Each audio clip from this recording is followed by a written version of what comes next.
Hello, everyone. Welcome to Secrets of Saltmarsh. This is our Ghosts of Saltmarsh Patreon Greyhawk campaign. Shout out to all of our Patreons. Everyone that you see here on the screen is a Patreon. Without their support, all of the one-shots, three-shots, marathons that we do on this channel would not be possible. Thank you so much for your support. And if you are interested in becoming a Patreon, you can use !Patreon in chat for more information. We also have a YouTube. You'll find all of our previous episodes, including our Ghosts of Saltmarsh campaign, over on the YouTube. And if you would like to interact with this game, there's a few ways you can do so. Hanging out, chatting, lurking will get you channel points that you can redeem for an advantage die or a blessing, which is a reroll to the player of your choice. Also, if you'd like to add an element of fate to the narrative, every $10 guarantees a draw from the deck of many things to the player of your choice. And I want to start off by saying thank you so much, GodfatherWraith, for 5 card draws. And we'll start with Zombie this time. Again. Wow. Stop.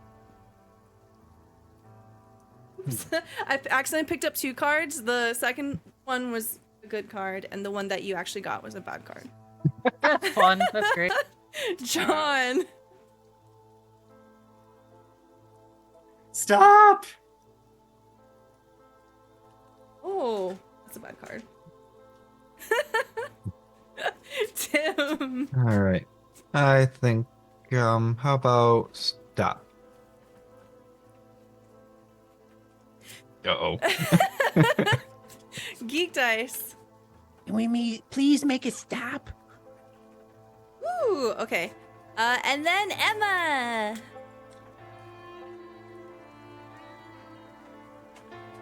Stop. So I did the same thing again. Oh, but both of your cards are good. Okay. All right, great. Thank you so much, Tim. We will reveal those in a moment. Before we do, I would love to introduce everyone at the table. Please tell me who you are, where we can find you, and who you're playing today. We'll start with Emma. Hi, it's me, Emma, also known as Emma Panada. You can find me. I don't really stream on Twitch anymore on this account, and I don't really use Twitter much, so my intro is ruined. I don't know. I make All the Witches. You can find information about that at allthewitches_ on Twitter, which again, I don't really use Twitter. But you can look on the Kickstarter page in the updates tab to see what's going on with that project. And yeah, excited to be here. I play Arlen Ruvalath, a cleric warlock, captain of the Sea Lily, and general liar about her abilities, but she keeps lying her way through situations and it's never backfired. Never. Not once. Thank you very much. We'll hop off over to GeekDice. Hey folks, I'm GeekDice. You can find me at geek_dice on X. I am playing Kiss Me Brightbloom, or KayBee, small boy, old boy, a battlesmith artificer, a blade singer wizard, and recently, a rune knight fighter. So let's look for big things to happen. KayBee believes every truth that comes from Arlen. It must be so. Oh, this session's gonna be so fun. All right, hopping over to GodfatherWraith. Hi, I'm GodfatherWraith, V_ESG, but you can just call me Tim, Godfather, or Wraith, or pretty much anything you want except late for dinner. And I want to remind everyone, GodDaddy has been approved previously. I don't know why, but that randomly just came to my head. It's important, It's important to to remind. mention. Yeah. So I actually have less of a social media presence than Emma, but I play Garen. He's your average nondescript rogue who's really good at making things dead. And yeah, he's honestly indifferent to Arlen. He doesn't know for sure if she's lying. He doesn't care. Nobody's died, so it's okay. Valid. Thank you so much. We'll pop on over to John.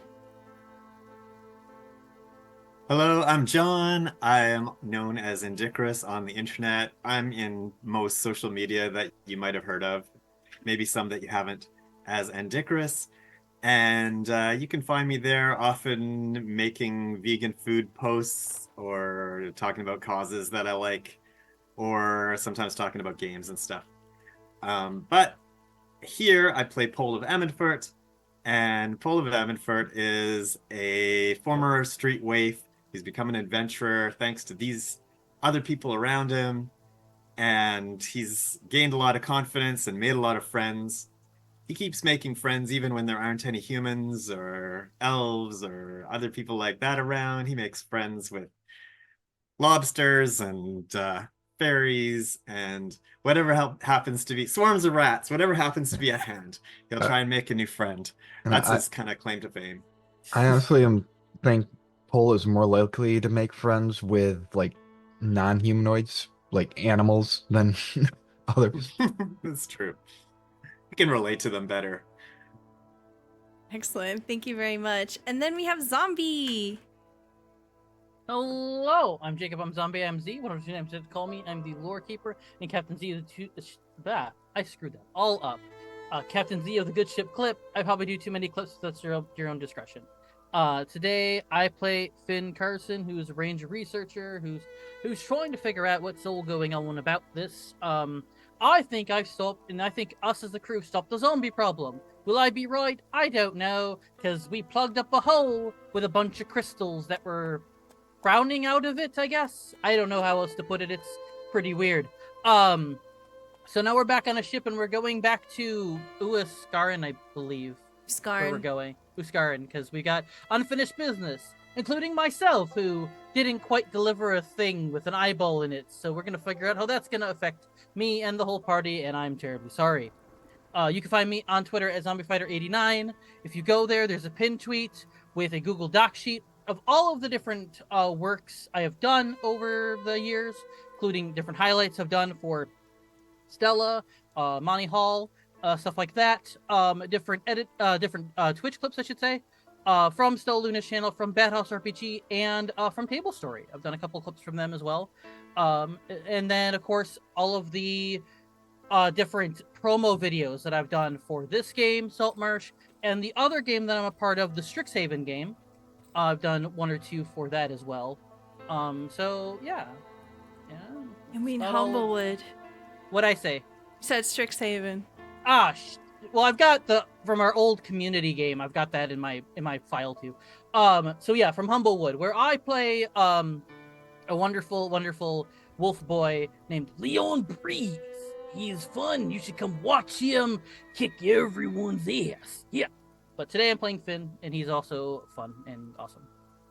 Excellent. Thank you so much. So, to recap what happened last time, we found ourselves at the deep ocean, a cave, where we found the pit of hatred. There you encountered and confronted the remainder of the crew of the Tamarot, Sir Gall, the captain, sieged by some sort of necromantic energy, not living but not dead, bound to the sea floor. It is there that you both destroyed Sir Gall, and also, as far as you know, stemmed the tide coming from Pit of Hatred.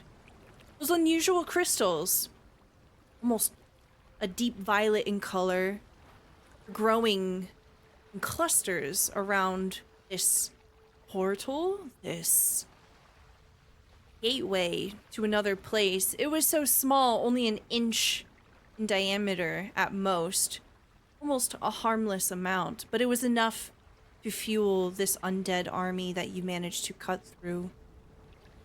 With it plugged, you found the undead captain completely demolished. Arlen got a cool hat and cloak. And you made your way back to the surface. The sea lily rocks gently as it moves across the ocean, heading back towards Uskarn. Daylight is broken. It washes over the deck. You will be in Uskarn within an hour or two. Are you still sleeping? Where do we find you? We'll start with KayBee. Yeah, so KB is in his quarters and he's trying to be quiet, but he's not being that successful. He's working on his latest contraption. He had taken apart his artificer creation, his steel defender, his companion, this automation that has transformed through the weeks where he's been part of this party. Initially it was a deer, and then it was a pair of legs, something that with the chair that he would ride around and use a lance like it was he was mounted on a horse. Now he's got pieces scattered across this small room, and clanks and clunks and ratcheting of tools. He begins the process of assembling something new. Noise, though not too disruptive, can be heard through the guts of the ship. Garen, I think you were kept up all night by a haunting thought. Last night you saw a shooting star. What were you thinking when you were looking at it? Garen is probably remembering that creepy evil eye. He didn't like it from the beginning. And I think he's probably wishing now that it just was gone. Okay. It was so unsettling. Mm-hmm. It burned an image into your mind, and as you were trying to find sleep, you tossed and turned, and all you could think of was the eye, the eye. You wished it was gone. You did not find any comfort with the passing of the night. Instead, you hear clanging and crumpling of something floor above you. KayBee must be up to something. Yeah.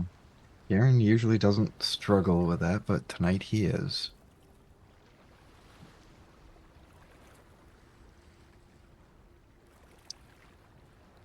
Meanwhile, Finn.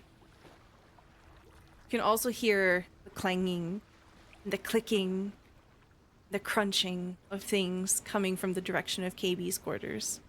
And occasionally hear, sorry. Finn will go, it's fine, it's all right, I'm still up. Because I'm assuming, so is this our sleeping part, or is this just we're twiddling our thumbs with time until we get to land? You will make land pretty soon. Okay. So, given that Finn knows that it's like, there's no sleep to be had anyway, he's gonna reopen up his book on pseudo-dragons, and he's totally interested, because he didn't know a book like this actually existed, nor did he think he'd ever get a pseudo-dragon. So he's like, it's like the thing where someone gets like their very first puppy or cat or whatever, and they do like a ton of research on it, because they're like, I have this thing now and I really love it. Mm-hmm. So that's what he's basically doing with the book. Okay, go ahead and roll nature or animal handling. I am proficient in animal handling. 22. Yeah. Okay. You're reading, and essentially this is the equivalent of like a beginner's guide to taking care of your first pseudo dragon. And it tells you that they love berries. Berries are some of their favorite foods. They do also eat mice and also small rodents and pests. They absolutely love ripe berries. Ripe berries. Cool. It doesn't specifically say if there's a favorite, just berries of any kind?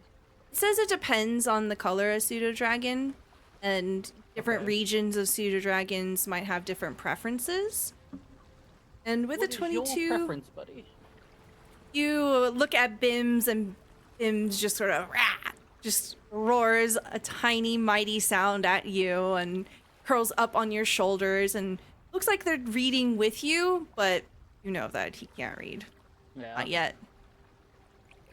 but I probably will because I do speak. What was it, Draconic? Hmm.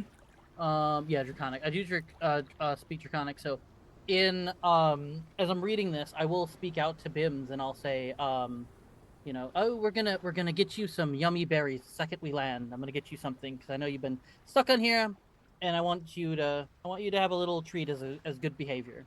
Because for the most part, he's not been horrible on the ship compared to Owlbear that we've had. So Bim sort of does the thing where the cat stretched, paws go out, the spine stretches, and you see that he unfurls his little wings. He seems very excited at the idea of leaving the ship. And if there's a picture of the berries in it, I'll kind of point in the book and be like, "This is what I'm gonna," basically inferring that I'm gonna find you these. He starts scratching the paper. Should have expected that. Yeah, there's now like a scratch where there was an image of a berry. It's gone now. It's just shredded paper. That's fine. That's fine. I'll know that that's. I'll just be like, oh, that's Ben's favorite thing, and so yeah, he'll just until someone comes in the room and knocks on the door and says, "Oh, we've landed," or or I get a sense that we're that's basically all he's gonna do at this time. Okay. Arlen, there is a knock at your door. Arlen kind of was in a bit of a restful daze on her bed, but at the noise kind of suddenly emitting from the door, she stirs awake, sits up. It's Imloth. Captain, we will be making shore soon. I wanted you to see something. Well, anything I should be worried about? Perhaps. I haven't told the rest of the crew yet. Figured perhaps you would prefer a first look. Just kind of nods and stands, heading over towards Imla. She leads you onto the deck and actually up into the crow's nest. And she hands you a spyglass, points in the direction of the shoreline. You are far out enough that you can see the geography and you can see the makings of the port. It's a pretty clear morning. And she's pointing in the direction of the docks. I start looking through the spyglass. You look through the spyglass and you know immediately what she's trying to draw your attention to. There is an enormous ship docked at Uskarn. You can tell from the rich mahogany finish that this is a pretty gallant vessel. It is well taken care of and it is garish in design. You see that its sails have this deep wine red color and there is golden paint etched onto the design there. It has a masthead, but it is turned in a way that you can't see what sculpture adorns the front of it. There is very noticeably a pirate flag.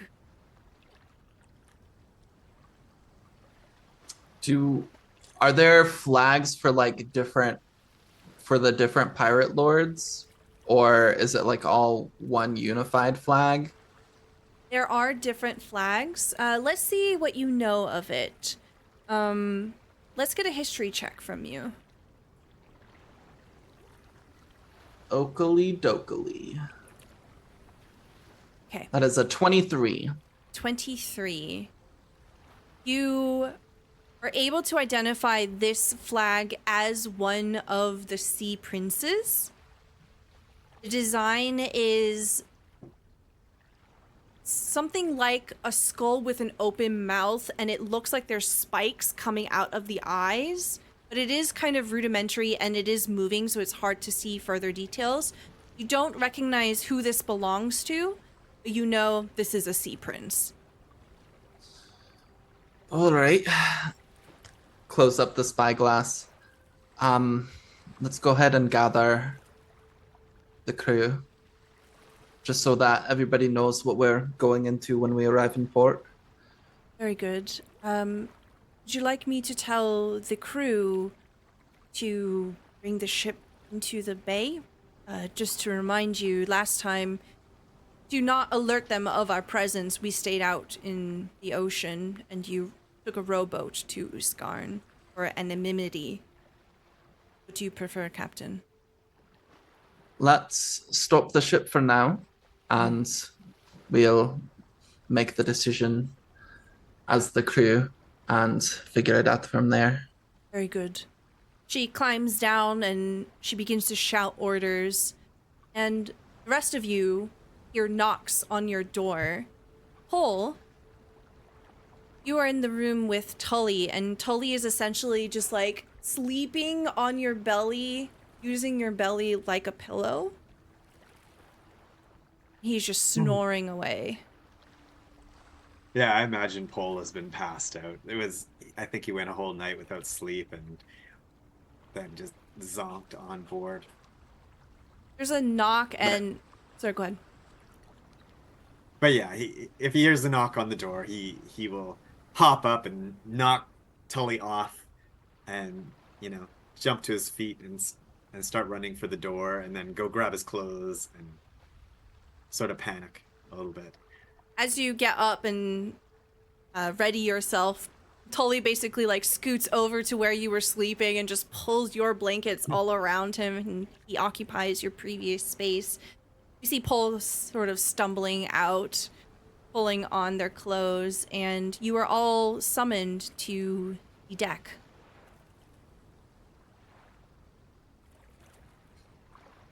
Yeah, Garen was probably already dressed and most of the way through his morning routine before the knock came. So he's there, but not as bright-eyed as usual. KayBee and Quick are in the kitchen cleaning up after the morning breakfast. KayBee pulls on his studded leather jacket and buttons it up. He's noticeably without his sea lily cape or his tabard that he typically wears. Instead, what you see on KayBee are these ancient ruins that he has drawn on and stitched on to his armor. All of his items are covered with these little ruins. Anybody who's familiar, it looks somewhat like Dwarven or like Giantish. They share a similar alphabet.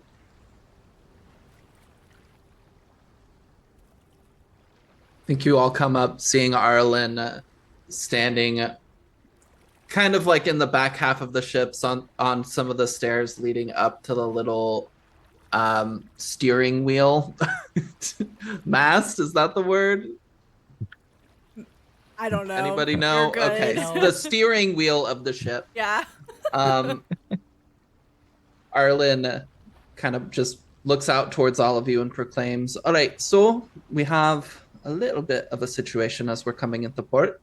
One of the ships of the pirate princes is currently in port, and we need to make a decision about how we might best handle this situation.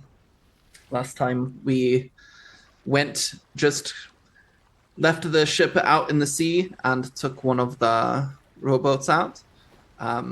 We can do a similar approach this time, or if we wanted to be more bold, we could enter port as is. Thoughts? Well, we do have people that can protect the ship from the inside now versus other times. Mm-hmm. We would be at port, would be better land than we were at sea. So I would be okay with us porting, but if everyone else feels more comfortable with us doing the rowboat, it's fine. But you know what? I'm gonna vote for let's go ahead and port as we are. We got defenders. Well, for me, I don't know that there's that much of a danger to the ship of us docking. It's about revealing too much about our mission, linking ourselves to Saltmarsh is the concern. For that reason, I say we continue with the obscurity of rowboating in. Just as a refresher, we do have some. We have some refugees or some people with us, right? That we recovered from the Abbey. Correct. Mm-hmm. Is it two people? There were Three. three people. I can't remember if they went with you. I think they're waiting No. in waiting in Uskarn because they want to go to Gotcha. Saltmarsh. Yeah. They're waiting into Ascarin because they didn't want to go anywhere near the zombies. That's right. Mhm. Yeah, Wisely. their names are Janor, who is a cleric of Procan, Barrett, who was very, very ill. You haven't really talked to him yet. And Morley was a dwarf that was kind of Sick. sick and also very, very unhelpful with information for some reason. Swarmy was fine with staying on the island. Captain, do we like strike the colors, or do we have the old colors from the old pirates? What's your orders? Well, we currently have one vote for go into port as is, and one vote for use a rowboat to go to port. So we're still I mean, in those even if we leave discussions. the ship here, someone's gonna. If you saw them, I bet they saw you. That is true. Think of that one, actually. I will say that there's like an outcropping of rocks that you're conveniently hiding behind right now. Ah, okay. Peekaboo. Sweet. So that way you as a group have the choice. Garen, roll stealth for the ship. Yeah. Garen, roll stealth. Yes, please. Why not? Do it. 17. Oh, All no. you see is the shadow coming out from behind the rock. There's no shadow. The rock doesn't have a shadow. This ship's fine. I'm following you, Captain. All right. I don't La- really care. Does it? Either way is good, sir. I mean, yeah. All right.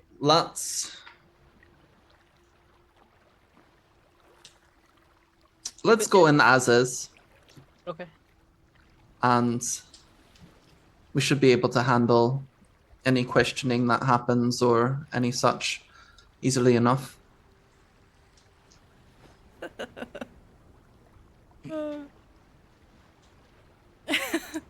Hey, we made the GM chuckle. This is great. I'm so glad I prepared a battle map. Oh, no. Battle map. The group of you disperse as you hear the ding ding, and Imloth begins to shout orders for everyone to prepare for docking. And as you begin to approach Uskarn, you see the ship coming further and further into view. It is massive. It is much larger than your own ship, and you can tell that it has seen some battle. Quite a bit of love has gone into the repairing of the ship, and as you're pulling in, you can see its design much clearer. The masthead is a large, grotesque face. It is pulled in, distended, the jaw almost dislocated, the tongue lolling out. Where there would be eyeballs, there are none, and instead there are spikes coming out. It looks like a tortured visage. It is quite gruesome to behold. And as you make landing, you can Garen see... actually says, "Ooh, I like that." Yeah. How is everyone up on the dock? I'm sorry, not the dock. The deck. Yeah. What does everyone do as you're getting close? I think Garen would have gotten his gear and then come back up on deck as they approached. I think Finn's just getting his great club ready. So KayBee unveils his latest creation, his new ride. It looks like it's sleek, it's long, it's shiny, it's made out of steel and it's polished. It looks like a very large mall. However, it walks on legs and has a tiny little seat in the back where you can sit. It looks like it's a weapon that's the size of what a giant would use. Maybe not quite that big. It is still it's a medium-sized creature. This steel defender. He sits in the little seat, and it clomps forward. It has this huge head on the end of it, like a battering ram. Slowly Love it. but surely, you just keep turning into a Power Ranger. It's so true, though. Paul is our- hyping everyone up. Nice. He's telling people, "Don't worry about it. We got this. These pirates are nobody compared to us, and we're the saviors of this place." And he's using his thing to give everyone the temp hit points. Hell, Hmm. Sure to mark your temporary hit points. As How many is it? Check how it works again. It's this one. So my level plus my charisma modifier. So just leveled up. So that's 15. very Nice. nice. wow, that's That's a lot. good. That's a big chunk of hit points right It there. is. That can. That That's great. like, any amount of temporary hit points can be life-saving, but that That's Yeah. like armor on top of a little bit of extra armor. yeah. So cool. As everyone's sort of like preparing, gathering all of their materials and their equipment, Cole, you see Hully coming up behind you, and he's dragging your haversack. He looks extremely guilty. Hey, buddy. What's up, mate? Something happened. I don't know what happened, but it's broken. And What's broken? the thing, Tell and me. he opens up the haversack. The haversack itself is fine, but something inside of it is hella broken. You have drawn the ruin card. You get to choose one no. item in your inventory, and it gets trashed. To be fair, we put a lot of stuff in that episode. Yeah. Yeah, we have. Yeah, I just want it not to be something alive. No. Right. Oh, You get no. to choose what it is, and he's like, "Listen, I woke up and the haversack was on top of me, and I started fighting it. I thought it was a creature, and I won. That, I won. my training's paying off." Yeah, I think he broke the crystal minotaur abs. Oh. Yeah. So, I'm not sorry because I didn't do it. It just broke. Good luck. And he scampers away and disappears under deck. Oh, Oh, that's too bad because I was just gonna give those to you as a present. You see the hatch open up, and it's just two eyeballs, and he sticks his hand out and does like a gimme hand. Like, happy birthday. He takes the pieces and then he disappears. You hear it shut.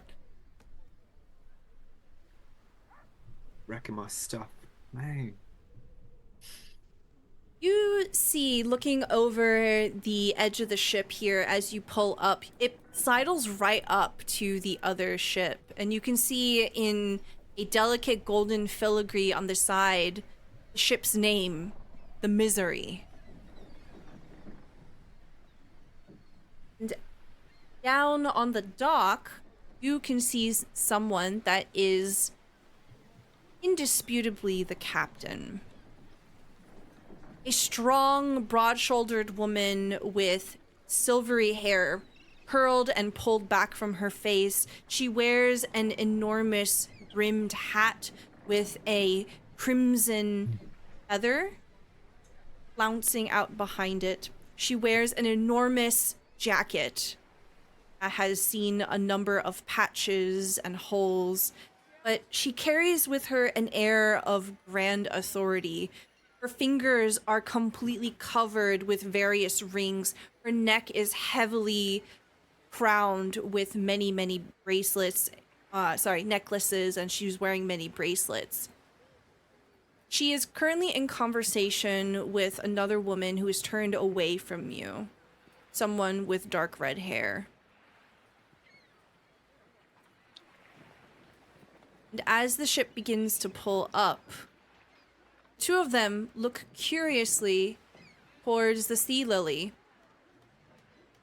Pole, as the young woman turns around, this dark redhead, you recognize her. Past flame. You haven't Who is seen it? her in a very long time. There's that sort of like, when you just know somebody, it doesn't matter if your face has changed, it doesn't matter if your hair color has changed. It's that soul behind the eyes. This is Izzy. Izzy's a All right. pirate now. He just yells out her name. Izzy! Izzy! I can't believe it! We're still like, we have water between us, right? So he's Yeah, not gonna run. It's at her. not quite docked Otherwise he yet. would. Yeah.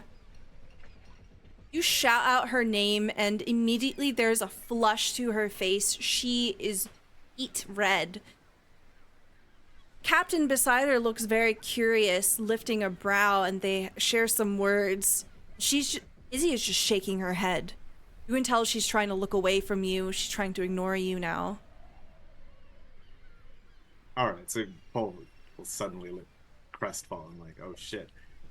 She doesn't want people to know that she was, one of us back in the day.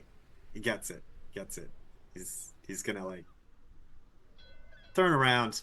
Yeah, you turn around and He's gonna turn everyone who's standing next to you just heard you shout out someone's name. Can I cover for Pole? Can I like pull out the eyeglass looking at this woman and just be like, "No, you fool, that's not Izzy. Yeah. That's somebody completely different," and then pass over the eyeglass to Pole. Go ahead and roll deception. try to sell this. Save the friend, maybe.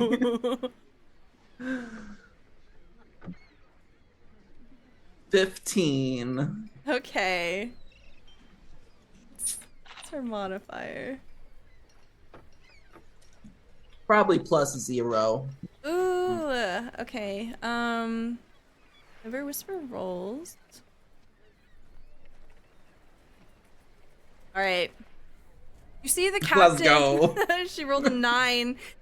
She looks over towards Arlen and seems more curious about Arlen now, especially because are you wearing the new hat? I've got the new hat. I've got the new threads. I've got shiny gold skin. I'm a very interesting looking person. Yeah, you even see the captain pointing over in the direction of Arlen. Your conversation has taken a different direction. Perfect. That can only be a good thing. Mm-hmm. The ship is still docking, so you do have the opportunity to have a private conversation if you want. Okay. Above the table. Do I know who Izzy is? I don't remember. None of you know. No. Nope. Okay, None I of us thought know. that was Okay. a Pole backstory person. I It wasn't is. sure because I know me and Paul have had one-on-one talks before, so I wasn't sure. Mhm. So that's why I was gonna ask the same thing. No, Izzy is a complete stranger to all of you. Also, Mathis, thank Okay. you for the $5. There is a natural 20 in Pole's pocket. Nice. Yeah, let's Needed. go. Thank you. Thanks, Mathis. I think seeing that the situation is saved, Arlen will just turn to Pole and be like, okay, so who's Izzy? Yeah, I think Garen will walk over. No, yeah, that didn't seem like a good idea.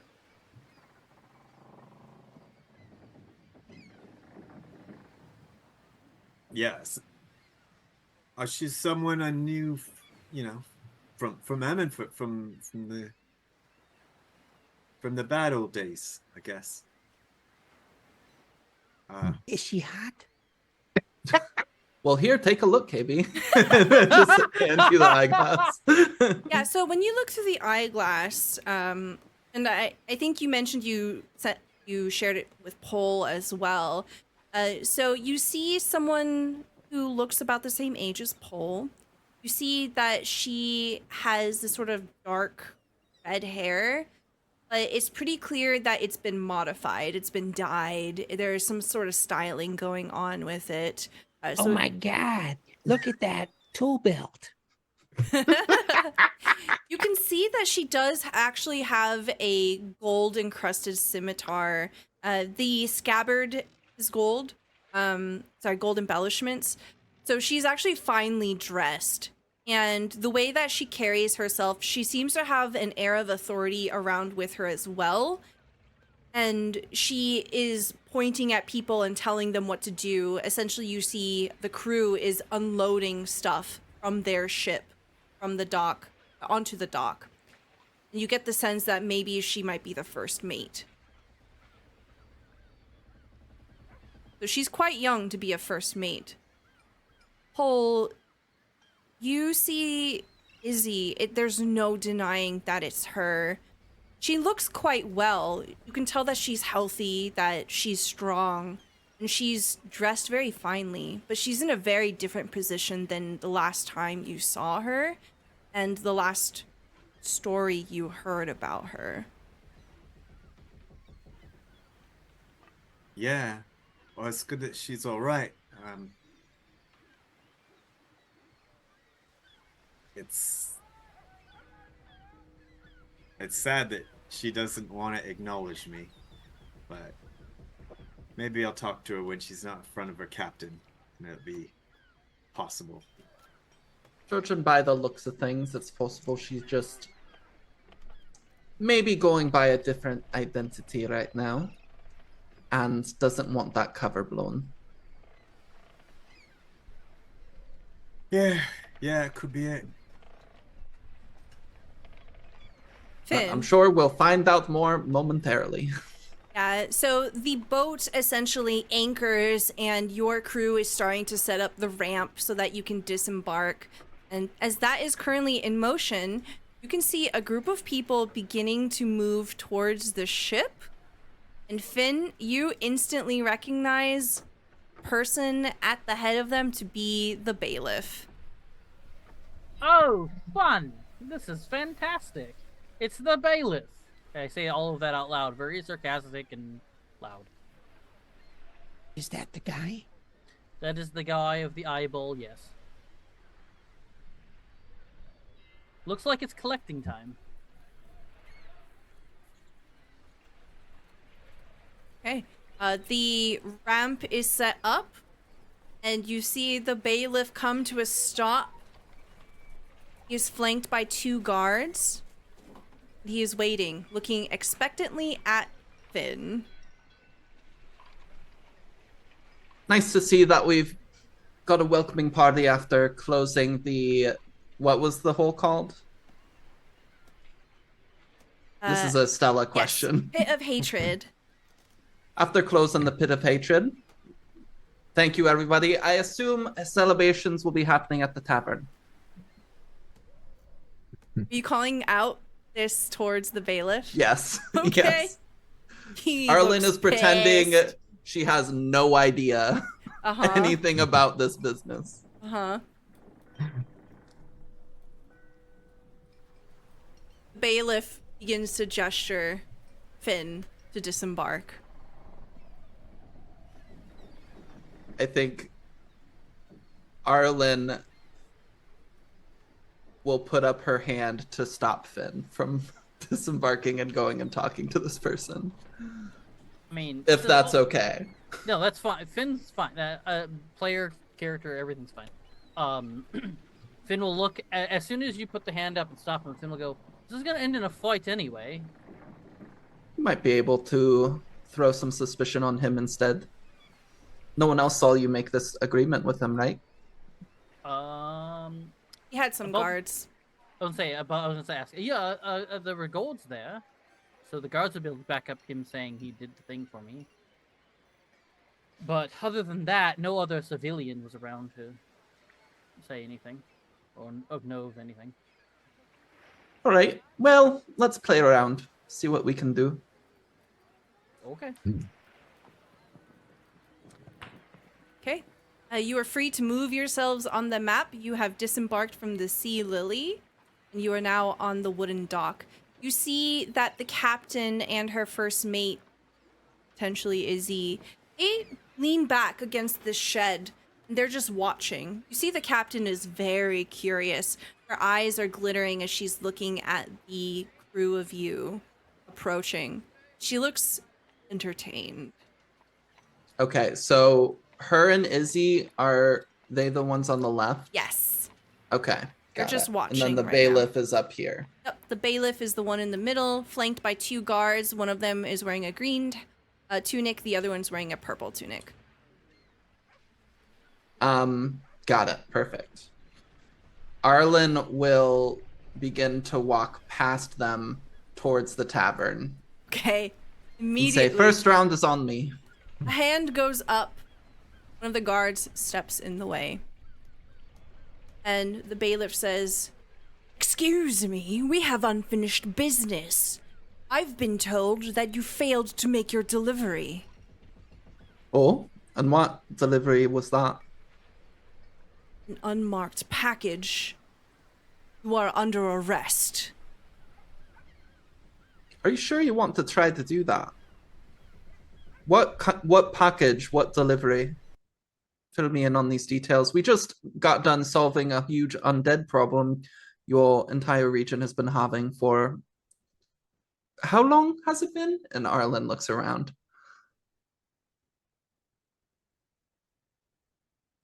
As you look around, you can see that there are guards posted towards the northern wall here that leads further into Uskarn. And they're sort of looking over. They don't have their arms drawn quite yet. The ones that are immediately next to the bailiff do draw their weapons, and they're waiting. The bailiff says, "Listen, if you surrender," pointing directly to Finn, "your crewmate, then I'll allow the rest of you to go. Otherwise, I'll have to arrest all of you." Fen, do you have any idea what this person is talking about? I don't remember much. I remember being very tired the day we last were here, so... And what are you saying that you gave him some package? I would love to help you. I just need to know the details of what you're talking about. "All right, then. Do this the hard way." And he draws his weapon. Can I get everyone to please select your tokens and roll for some great. initiative? Wow. I'm gonna give myself advantage. I wish It's I could gonna have be gotten hard that on you, right mate. on the attack, but Okay.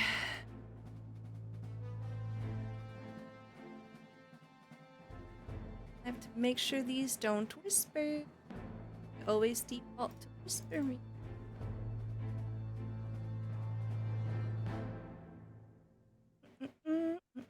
It's time to sow some chaos.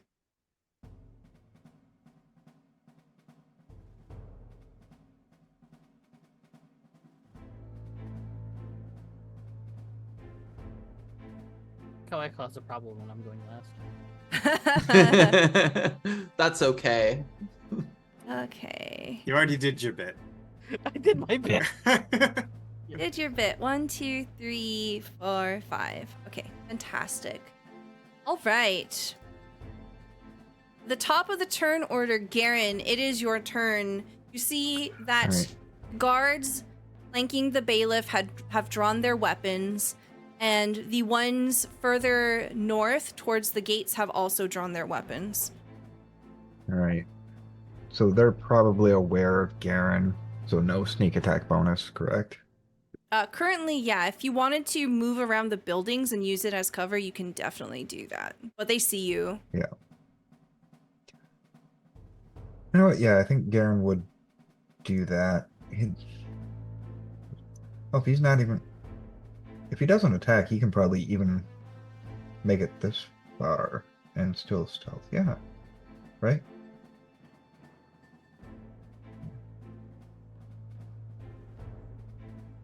Yeah, Garen can make it here with a dash and then still use his bonus action to stealth. Okay. 17 again. 17. All right. Hopefully the low rolls stop when he starts throwing arrows at people, but okay. Okay. Can I get a perception check from you? Oh dear. Oh my god, 17 again. That's a lot of 17s. It is. Oh, Alright. well, meets beats. They also rolled a 17. You see someone hidden. Yo, oh.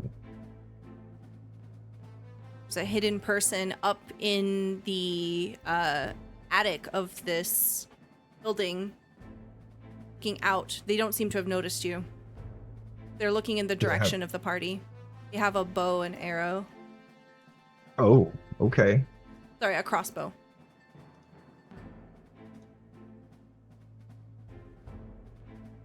Okay, anything else for you? That's... Yeah, Garen doesn't want to reveal himself, but at the same time... I think he's gonna... Yeah, he's gonna hold his tongue. He's not gonna shout. Okay, so just for the rest of the party, you don't know that the assassin is there. Got it. Sorry, not assassin. I mean, what? But I saw them roll initiative. I know they're there. Oh, oops. Oh, I didn't realize that one was... Okay. It's your turn, Pole. What would you like to do? You guys don't know what you're doing. You don't know what you're doing. You don't know what you're doing. And he casts confusion. Ooh, confusion. Could you spit that out into the chat so we can read it? Okay. And he's gonna cast it on these three guys who are right in front of us over here. Okay. Excellent. Okay. Each creature in a 10-foot radius sphere, centered on a point you choose, must make a wisdom saving throw. The affected target can't take reactions and must roll a d10 at the start of its turn to determine its behavior. Okay. So I'll do the wisdom saving throws now. The green tunic one rolls an 11. Purple tunic one rolls an 11.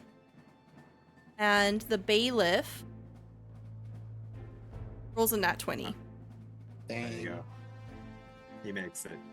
Hopefully his guards attack him. Hi, Lord Gusumba. Hello. Thank you so much Lord for the Gusumba! raid. Hey, Big raid, Hi. baby! welcome. We're about to Welcome. battle. We are fighting in Uskarn. Okay, so that is 2 failures. So that's at the beginning of their turn.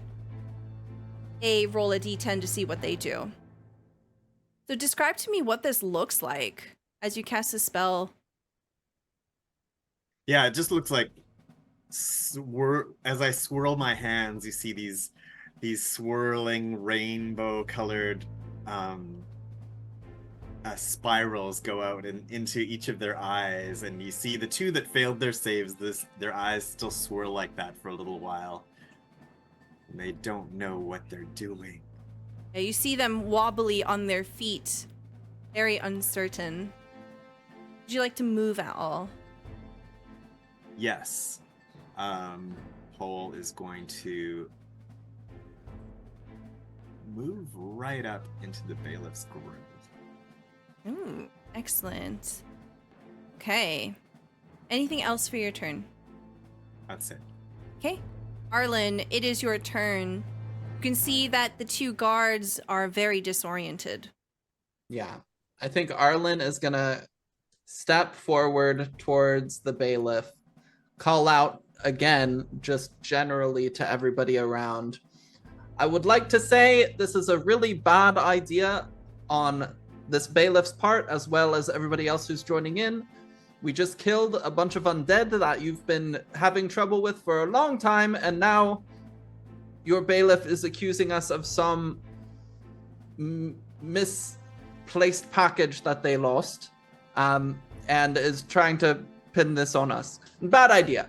and she reaches towards the bailiff's face and is Mhm. gonna cast Inflict Wounds at a 4th level. Oh my god. As you say this, the captain over behind you starts belly laughing. I love this captain. I'm a fan. I just gotta say it. I think this shit's hilarious. Let me get a roll from you, please. That is a hit. 25 to hit. Yeah, that hits. Armor class is only 18. How much damage is that? 31 points of necrotic damage. Very good. Describe to me what this looks like as you literally melt this guy's face. Yeah, I think she reaches out and puts her hand on his face, and suddenly beyond her hand, you all can start seeing these gold bubbles popping on this person's skin, and just blood starts kind of oozing down their face. He is screaming in pain. Bad idea. You can stop. Still. In the back. And that's going to be my turn. Okay. It's his turn. The bailiff.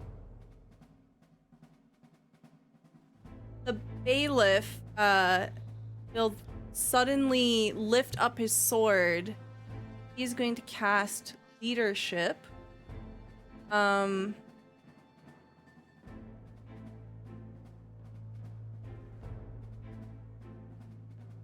Nope, that's not. Nope, I didn't read that. That doesn't happen. Okay, he has a multi-attack. He's going to swing his great sword. His great sword. His great sword at you. Wait, sword. He pulls out this massive sword and boom! Wow, that's a crit. Nice. Crits you, Arlen. But it's just 12 damage. 12 damage. Just Yeah. a baby crit. It's just a baby Yeah. crit. Just boom, brings it down and then pulls it back up for a backswing. It's a 9. He misses. He screams, "Arrest them!" Didn't even get through the 10 hit points. Yeah. KayBee. Hold on. So KB slides off of his new ride, this maul that clambers around on these skinny legs, and he snaps his fingers, and the legs disappear into it and falls on the ground. It's this big weapon, and what you see next is astounding. It probably steals the moment. Arlen just had a moment, but it steals the moment. Suddenly, KayBee transforms. He transforms in size.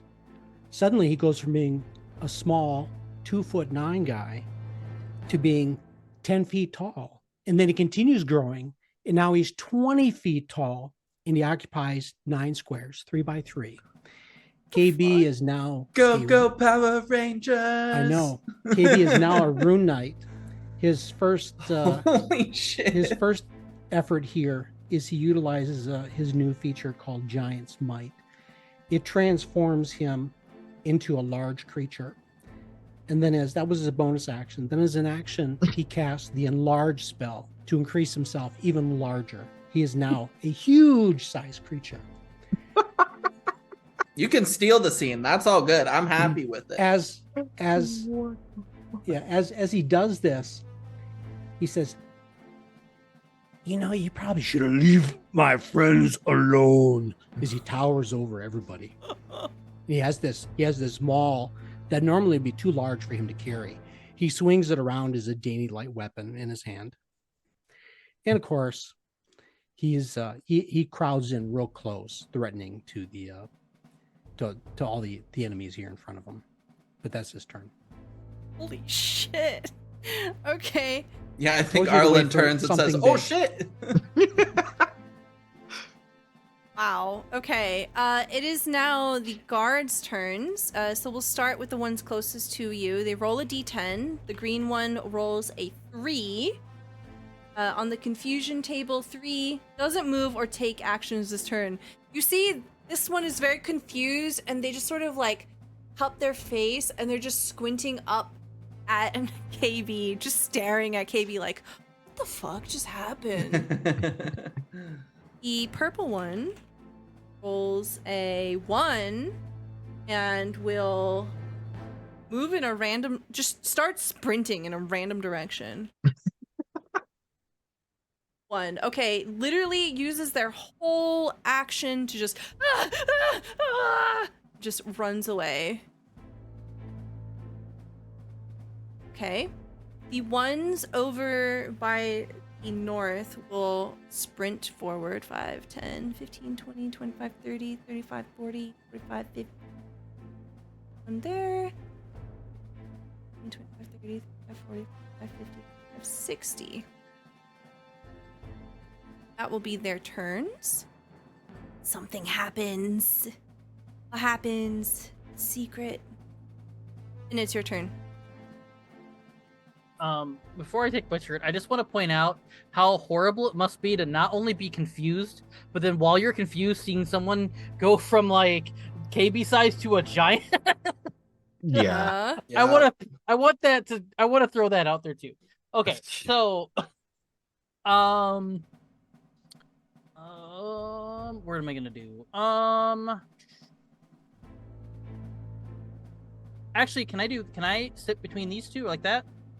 Yep. You can do that. Cool. I want to do a thing because I always forget to look at my things. I want to do Heartbreaker. Okay. I think I can do that with them too, right? Yes. Or okay.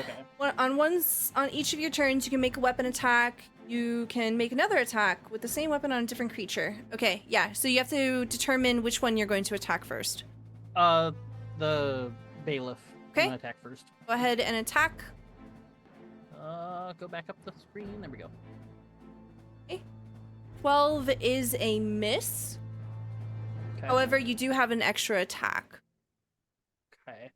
Hold on. It says when you make a weapon attack, so it doesn't have to hit. You can use Hordebreaker if you want to try to hit the one behind you.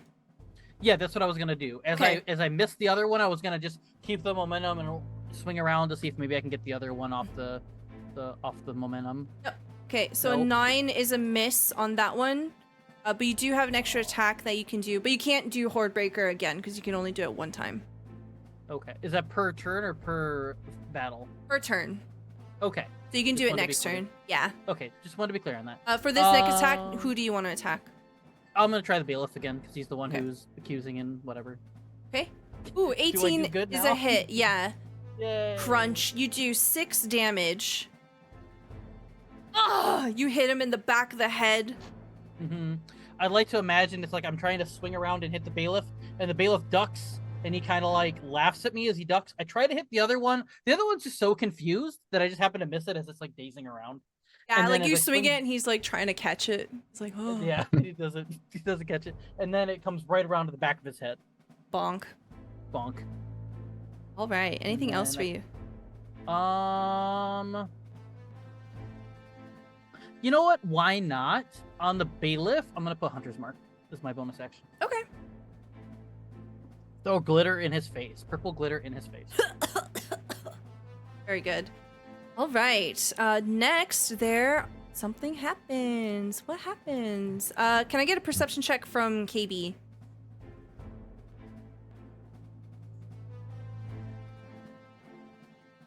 Okay. Nope. You don't see it. 11. Let me roll for them. Yeah, I think I see almost everything, but maybe not. Wisdom. Oh.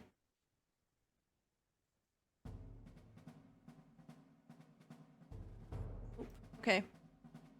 Don't worry about it. Okay. The creature in the shed right next to you takes a shot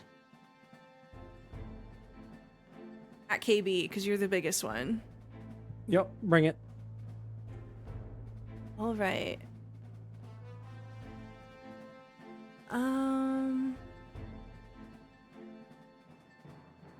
Light crossbow. 21. 23 is my armor class. Okay, it misses. Does it get advantage because you can't see it? I think it does. Sneak attack. Yeah. Yeah. Okay, 23. You said 24? 23 is Okay. my. Yep. Okay, so that means meets. It does hit you, just barely, because you don't see it. From the shadows, you see a bolt just cut through the air, and it hits you in the chest. Let's see. You take 11 piercing damage, 23 poison damage. I need you to roll me a Constitution save. How about a 29? 29. Okay.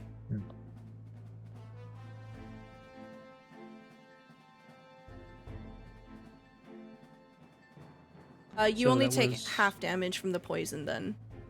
So that's gonna be 11. Yeah, so 22 damage total with sneak attack damage. Okay. Wow. 7. That's wild. That's such a low roll. All right, you take 7 sneak attack damage as you are now made aware that there is someone here in the upper floor of the building shooting at you. You were an easy target. Okay. Garen, it's your turn. All right. Can Garen get a clean shot on this guy in the shed from where he's at, or does he need to move? You might have to back up. So if you move like further that way, All I would right. say if you're like Yeah, that- in the shade of the building, you're too close. You don't got an Okay. angle.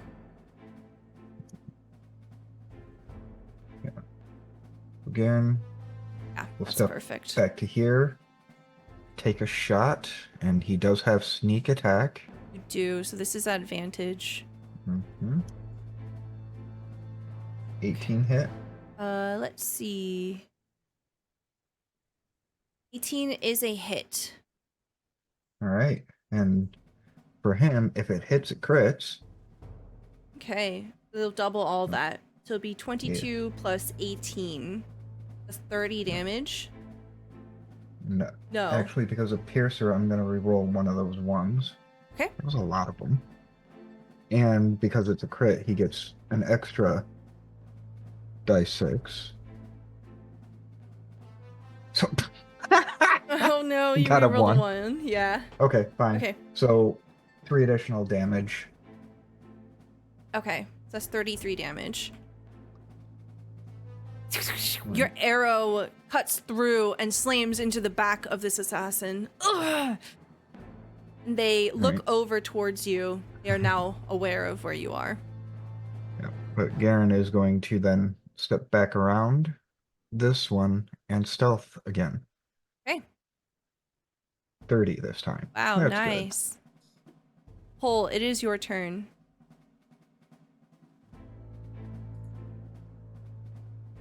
You're muted.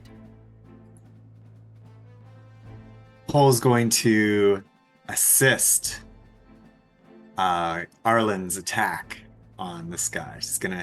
He's just gonna distract him, grab on his coat sleeve or whatever. Hmm. He's wearing this like extremely assholey cape where it's like it's got like a popped collar and it has like golden embroidery on it. All right, so Paul's gonna go like Canadian hockey player and pull his cape over his head. Good hit. Nice. I love it. Okay. Arlen, it's your turn. You get advantage if you try to do something to him. Perfect, because I will be. She's just gonna reach out and do inflict wounds at a 2nd level again. Any of the rest of you, if you don't attack us, we will not kill you. If you do attack us, though, you're surrendering your life. Just as a heads up. She's just gonna go for it again. Hey, 25 to hit. that's a hit. And that is 16 Actually, points. roll again in case it's a crit. Oh, right, true. I'll just roll a d20. Okay. Nope. All right, that's still a hit. 16 points of necrotic damage. You land your hand. He pulls back. You get him on the throat. You hear the popping and the sizzling. He tries to scream, but it comes out as a gurgle this time. as you're grabbing him and his hand comes up, he tries to grab your wrist, you notice something. He has a red string tied around his wrist. What a beautiful red string. Like trying to claw at your grip, trying to pull you off. You yank away. Anything else for your turn? You can just give up. In a garbled voice, he says, I will kill you. That seems to be going really well for you so far. Anything else? Nope, that's my turn. Okay. You see, as he stumbles back from your grip, he pulls on the bracelet. And as he pulls, it unspools in a way that can only be magical. He pulls and he pulls and he pulls. And as he does, you see that it gathers in a pool on the floor next to him. And it begins to take a shape of its own. Suddenly, the string begins to stand up. It takes on a humanoid shape. And as it does, you hear the exhale of a breath.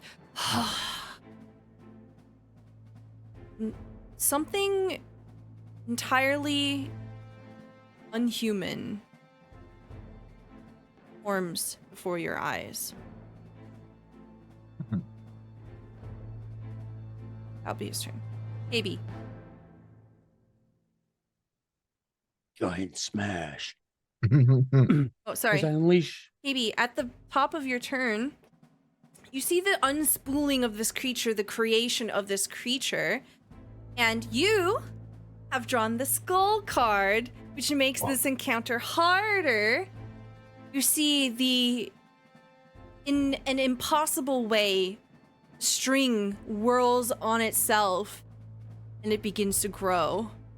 And it grows, it crashes into the side of this building as this creature made out of a red tapestry is the size of you. You may now proceed with your turn.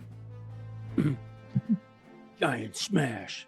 Because I unleashed them all on the bailiff. Okay. Okay. So 23, does that hit? Yeah, that hits.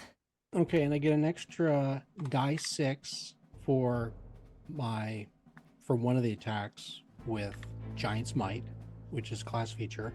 Plus I get a die 4 for being enlarged. Excellent. So first attack, 24 damage. Okay. Tell me how you kill him. Oh, excellent. So yeah, I think he's still grasping at his throat with this occasion with one hand. He's gurgling. He's trying to emphasize his point, make sure Arlen heard him.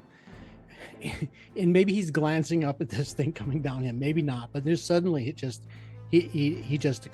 head and his hand and upper body just explodes. He's pummeled into the ground. And KayBee steps over him. The shadow passes, KayBee being 2 sizes larger than his friends. He passes overhead over his friends to stand next to this creature.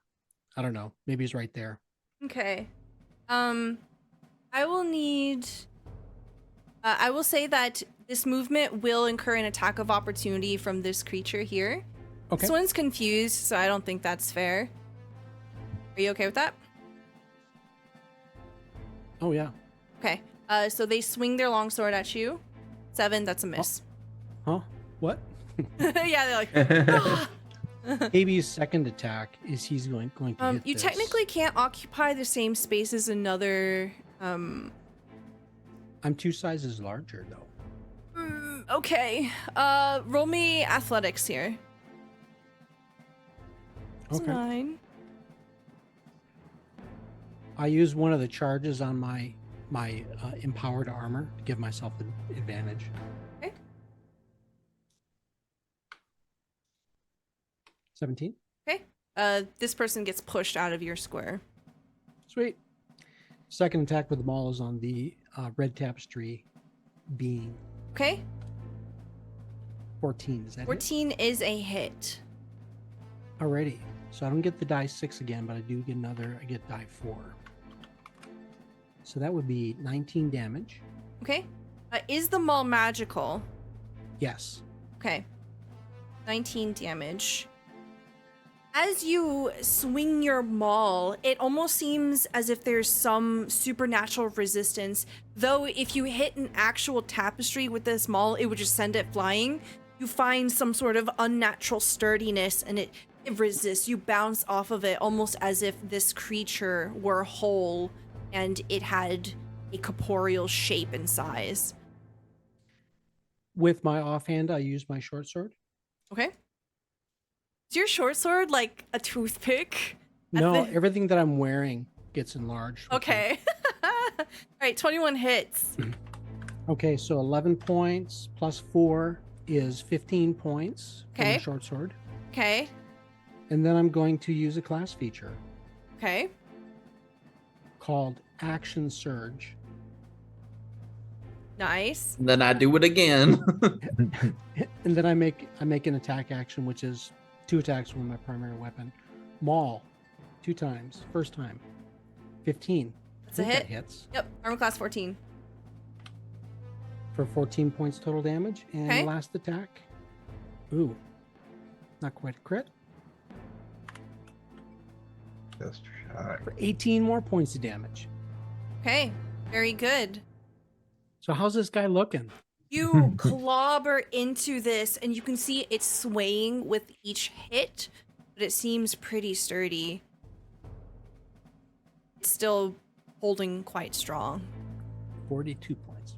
Very cool. Thank you. We've got to form Voltron.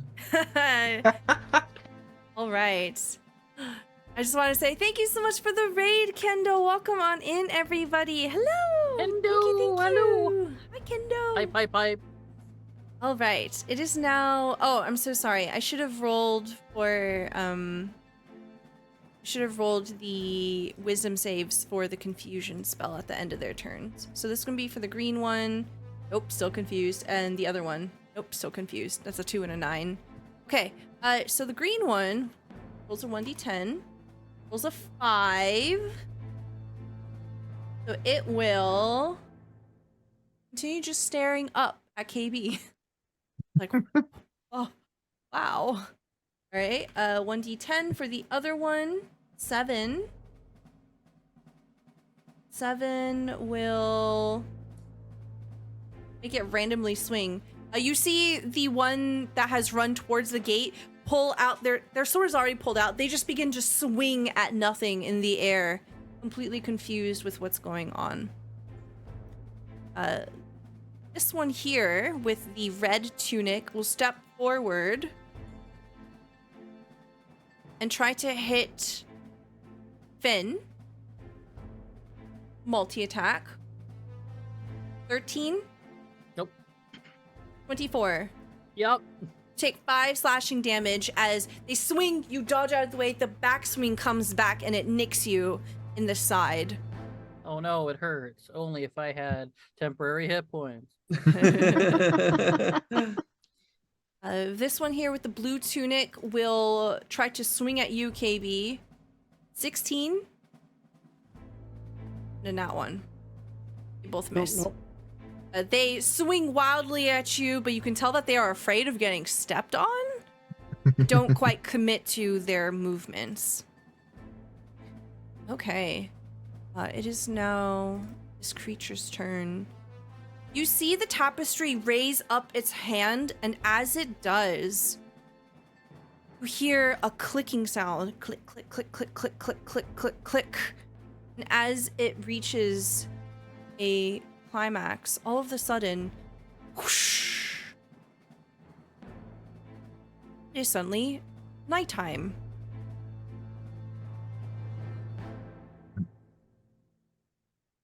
Uh-oh.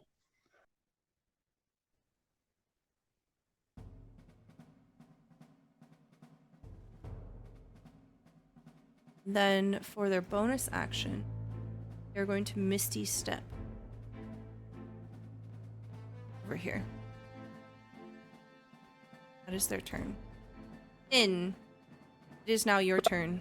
From my perspective, did it look like it stood up and just blocked the sun? Like, what is the... So I guess what's the feeling of why it's dark? It's almost as if you blink and then all of the sudden it is nighttime. Oh.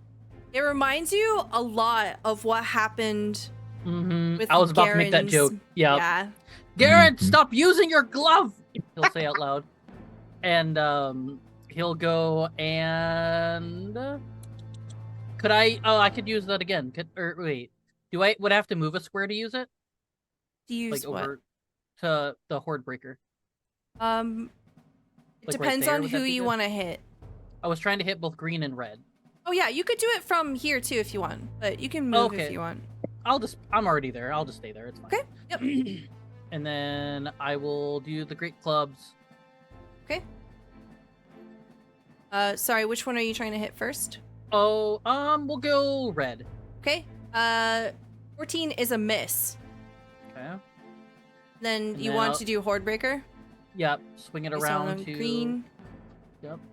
14's a Oh, miss. Damn, what's up with these double numbers today? Wow. I don't know. There's so many. And of low those. rolling. The I doubles. wanna hit. Let me hit. Let's see. The green's already confused, so. Oh, I'll sorry. just I try- should have rolled for that again too. At the end of their turn. They're still confused. That's a 10. Okay. So, I will hit red since that one's the more knowing what's going on. To roll for the other one. Less confused, yeah. That one's also confused. Okay. You said red one? 18. Yeah, red one for the 18. 18's a hit. You do 4 bludgeoning damage. Do you have Hunter's Mark? Did you move Hunter's Mark to any of them? No, I didn't. Can I move Hunter's Mark to the giant thing? Sure. If need be, I'll just throw glitter as far as I could up to it. Probably hits like me or bottom of the ledge or something. Stiff wind carries it and washes Yeah. it in the Ooh. face of the tapestry.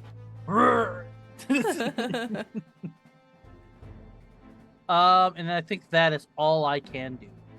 Okay. At the end of your turn here, you can see the captain begins to back up away from this large creature. And Izzy does as Valid. well. They're just like, Wisely. damn. And they're looking Not their up the fight. sky. Very curious, yeah. All right. Now in position. Who are they gonna attack? 1, 2. Okay. There suddenly is a bolt coming out of the shadows here. Actually, no. I'm gonna get up close and personal. Coming out from the building behind you, someone comes up to try to hit you, Finn. You get a multi-attack. 19? 19, yes. Okay. Plus 25 poison? Well, you get to What? roll. Roll Oh, okay. a Constitution saving throw. I roll Constitution. Okay, you do 12. fail that one. So you Yay. take 6 piercing and 25 poison here. Emma, can you do math for me real quick? That's 31. 31? Okay. Yeah, they so- come up and they just drag their short sword across your back. And a 12, they miss the second time. Cool. Thank 32 God. poison? Wow! I Yeah. would have thought. So you feel this stinging sensation as this poison bites into your armor and it burns at your back. Someone has come out of the building and they have flanked behind you. This being up in the... Let me change my color. Can't see it now that it's nighttime. This being up in the shed will turn around and try to shoot at Garen. Oh wait, though they don't. Let me see if they see you. They gotta roll a Yeah. 30 perception check. Yeah. They're like, damn it, they can't quite see you. And what they'll do is they'll move out of the building. They'll jump down. And they will try to hit you, Pole. That's not one for a 7. An 11, they miss. They sort of clumsily come tumbling out of the building here, and Pole, they're trying to swing their short swords at you, and you're able to dodge out of the way. You hear from the dock side just clapping. Garen, it is your turn. All right. So I think I actually accidentally moved Garen one spot, but that's fine because he's gonna come out far enough to see blue since he lost his intended target. Yeah, the building is change now to in the blue. way. Yeah. Yeah. He'll change to blue, and he will fire. So he does have advantage for being stealth, so 19, or 29, I mean. It's a hit. All right. A lot of damage. Yep. And if it hits, it crits. He's gonna reroll one of the ones and gets another die 6 for a crit. Get a 1 again, so an additional 5 damage. Okay. Can you do the math for me? Yeah. Oh, so 18 plus 4, 22 plus 1, 23. Did you say it's a crit as well? yes. Yeah. Okay, so 46. Okay. 46 damage. Jesus Christ. You You see this guy fall to his knees. He's not quite out, but your hit is so significant, it just like blows out one of his knees. My good lord, I man. used to be an adventurer like you, till I took an arrow to the knee. Exactly. But that's twice now I've shot an NPC in the knee with Stella. Anything else for your Alright. turn? I think Garen's actually gonna step back behind this building and stealth again if I need to. Okay. Yeah. Full stealth, please. 23. Okay. Very good. Hole, it's your turn. All right. Cole is going to start unraveling this string guy and basically just distracting him to give Emma the assist to attack this monstrosity. Okay. Yeah, so as you are sort of like grabbing at some loose threads of this creature, you can get the sense that it is definitely some kind of arcane construct, and it feels pretty sturdy. Unfortunately, we don't have that sort of like cartoon moment of like you can just keep pulling and then the sweater will become like a spool of yarn, but you are able to distract it. Its head, if it were to be a head, the closest thing, looks down at you. Arlen, it's your turn. Alrighty. Unfortunately, I'm not going to cast something that requires an attack roll.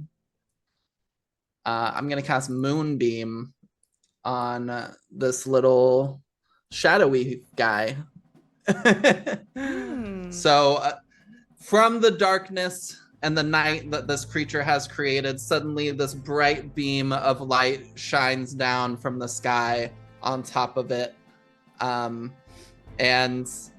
we'll say it's like this golden light just to kind of go with the vibes to impress the other captain, hopefully give her a cool show. And yeah, when it's its turn, it's going to need to make some saving throws. Okay. Let's see. Do I have a gold light? I think I do.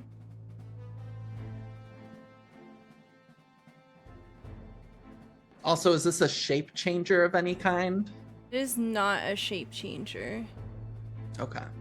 Um, Are you sure? Because it was a bracelet and now it's something else.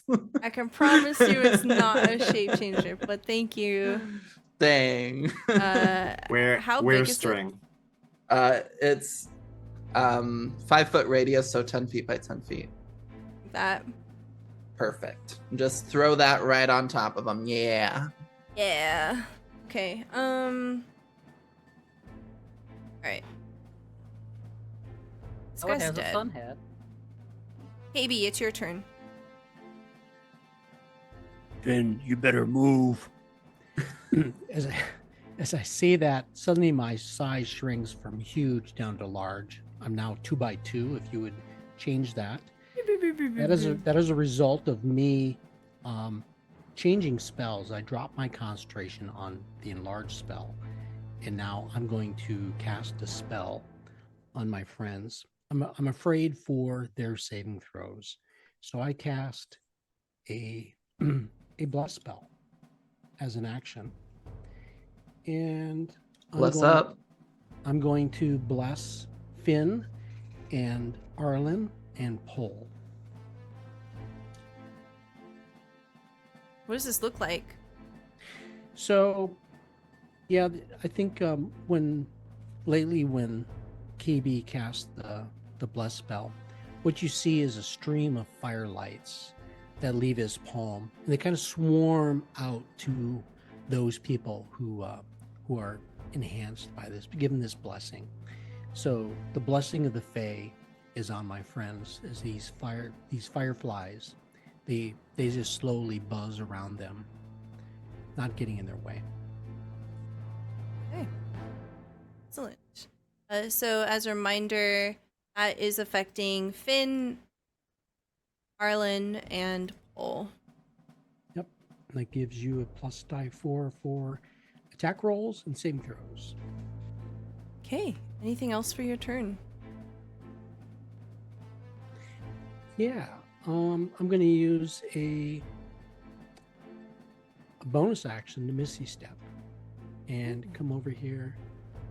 Whoosh. I'm going to come right over here. You explode Okay. into like a flurry of butterflies or dragonflies and then reappear. Nope, it's just a simple popping in the air. It's kind of mysterious. It's supposed to be sneaky. Ooh, I love it. Excellent. Okay. Is now the guard's turn. We're gonna roll for green.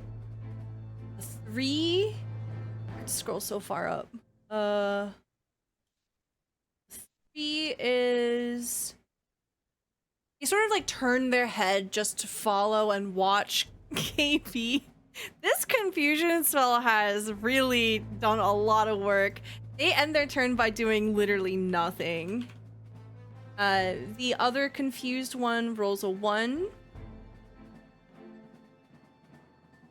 They use all of their movement to run in a random direction. Begin to run towards town. We'll just say they're gone now. Okay. The red tunic guard here. There's several targets. We'll swing at Arlen very suddenly. That's a dirty 20. That's a dirty hit. Okay, a dirty hit. You only take 7 slashing damage and a 17. The 17's also a hit. And then on the backswing, slams their longsword into you for another 5 slashing damage. Okay. I need to make 2 concentration saving throws. Okay. I'm Gucci. 19, 18. I'm solid. You are solid. Okay. Remember, they get saves, the 2 confused guys. Yes. This individual here that has their knee blown out will essentially... I think they're gonna lay down. You can tell they give up. They throw their sword off to their side. They say, please, no more! So they're essentially gonna be out for the count. Then the saving throws. We'll start with the green one. Wisdom, 16. A 10 from the one that ran into town. Is a 16 a save? I think your DC is 17, right? Yeah. No, it's 18 now. It's 18. Oh, nice. Okay. So this entire combat, this one guard is just watching KayBee, blinking slowly, kind of distractedly looks over at the moonbeam, goes, oh. Fantastic. It is now the And the other tapestry's one's turn. gone. Yeah, the other one just left. They need to make Balls. a constitution saving throw. Okay. Does this emit light? Yeah. I think so. Yeah, when we were A dim underwater, I light think- fills the cylinder. Okay. Perfect.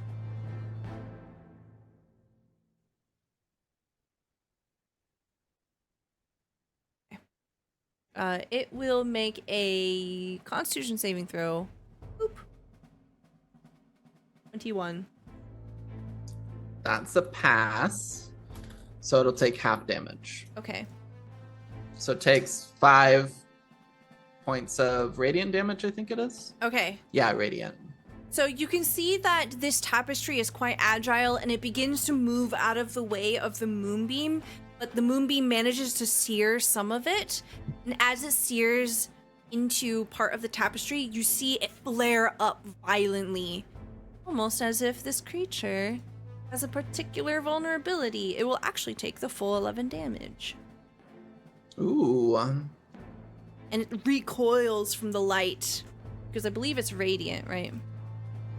Yeah. Yeah. Okay. Cool.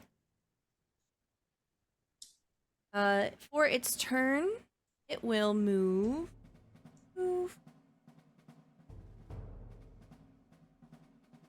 Will move. Gonna draw attacks of opportunity. Yeah. So this will be an attack of opportunity from Finn, Arlen, and Pole. If you like. I'll take it.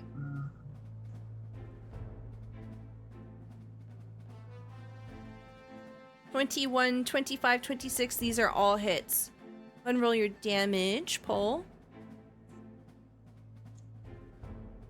Okay. Is your Great Club magic, Finn? It doesn't. I don't think it says +1 on it. Okay, so it is not. So it'll take half damage. It takes 3 damage from the quarterstaff. Takes 2 damage from the Great Club. And from Arlen's club, which is magic, it takes 10 bludgeoning damage. You all... There's a synchronized swing from all of you as it moves out of the way, and you all land a hit on this large creature, or huge creature. And as it moves into position here, it will attempt to make an attack on you, KayBee. 19? Nope.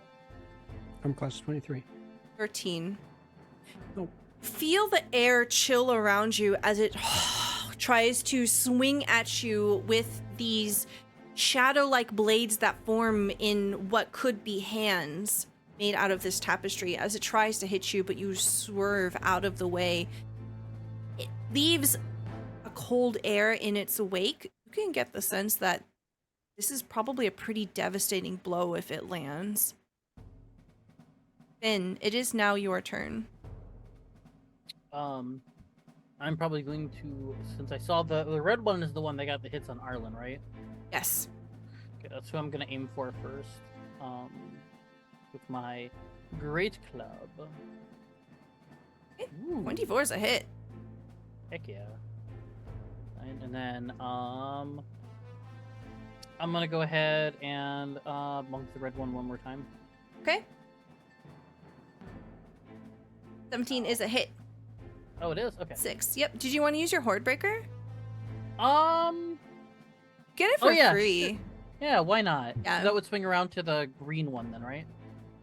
Go ahead and roll one My- more. We'll say Well, I that... know, but like my next roll would be the green one as well. Yes. Yeah. Or the That or guy's the confused. assassin. Get the assassin. Yeah, Yeah. get the assassin that does Okay, like fine. 40 points of damage. Yeah. The 17 hit the Please. assassin. It does. Yeah. Cool. Nice. Bonk the assassin. Bonk the assassin. Whack-a-mole. Yeah, the one with the poison swords. Yeah. Oh, you know what? I should. Yeah, that's the one that poisoned me. Why didn't I think of attacking that? Do you God, still I'm have your action surge too? Oh. I don't know if rangers He's not a get... fighter. Yeah. Oh, right. Yeah. I always I forget did- you're not a fighter. Yeah. Yeah. Well, Yeah, because but- I'm playing him as a fighter with magic. Yeah, the I ranger that's- did. Oh, go ahead. I was gonna say the ranger plays as a fighter and the rogue plays as a ranger. Mhm. There we go. I For did real. have this. It can be applied, I guess, next time or whatever. But I forgot I had this when he attacked me with the poison. So, and I got this at level 7. Okay, I don't think it hit you twice. I think it only hit you No. once. Oh, okay. Yeah. I wasn't sure if it was a twice or a once hit. Sorry. Yeah, Okay, so never mind. multi-attack defense. When a creature hits you with an attack, you gain a +4 bonus to AC against all subsequent attacks made by that creature. So basically, if it hits you the first time and it tries to hit you again, your AC goes up by 4. Oh. Yeah, okay. so you just get harder to hit. Yeah, that's actually really, really good to have. Okay. Especially So because as we if- get higher in level. Yeah. So if you decide at some point with one of your character, one of the attacks to go at Finn twice, I could use that for the second attack. It's not something you use, it's just a flat that exists forever. Automatic. Okay, but Yeah. so if you You just have to I remind guess- me. Okay, yeah. So okay, anytime you do attack me twice, I can use it. Okay. Yeah, with one creature. Right. Yep. Okay. That's a good Okey-dokey. call out. Yeah. You No worries. can move, but you probably don't want. No, I'm fine. You're kind of in the middle of a bunch of I'm Little I'm sort of guys. stuck. Yeah, if Yeah. I move, I get 3 attacks of opportunity. yeah. I'm Gucci. All right. Well, just 2, because one of them's confused. yeah, one of them's True. just hanging out. True, but the other one can poison me for 40,000 damage. Yeah. So no. So I'll mark the assassins so they're a little easier to tell. So this one wearing a dark green tunic will swing at you, KayBee. 17 and a 25. So on that 25, I got a thing for that. Okay. My steel defender has an ability called deflect attack. Hmm. The defender imposes disadvantage on the attack roll one creature can see is that within 5 feet of it, provided the attack roll is against a creature other than the defender. So it attacking me, my steel defender Maul imposes disadvantage on that attack roll. Okay. So I'll roll again. Sorry. Does that kick in after the first attack or the second attack? When it would hit.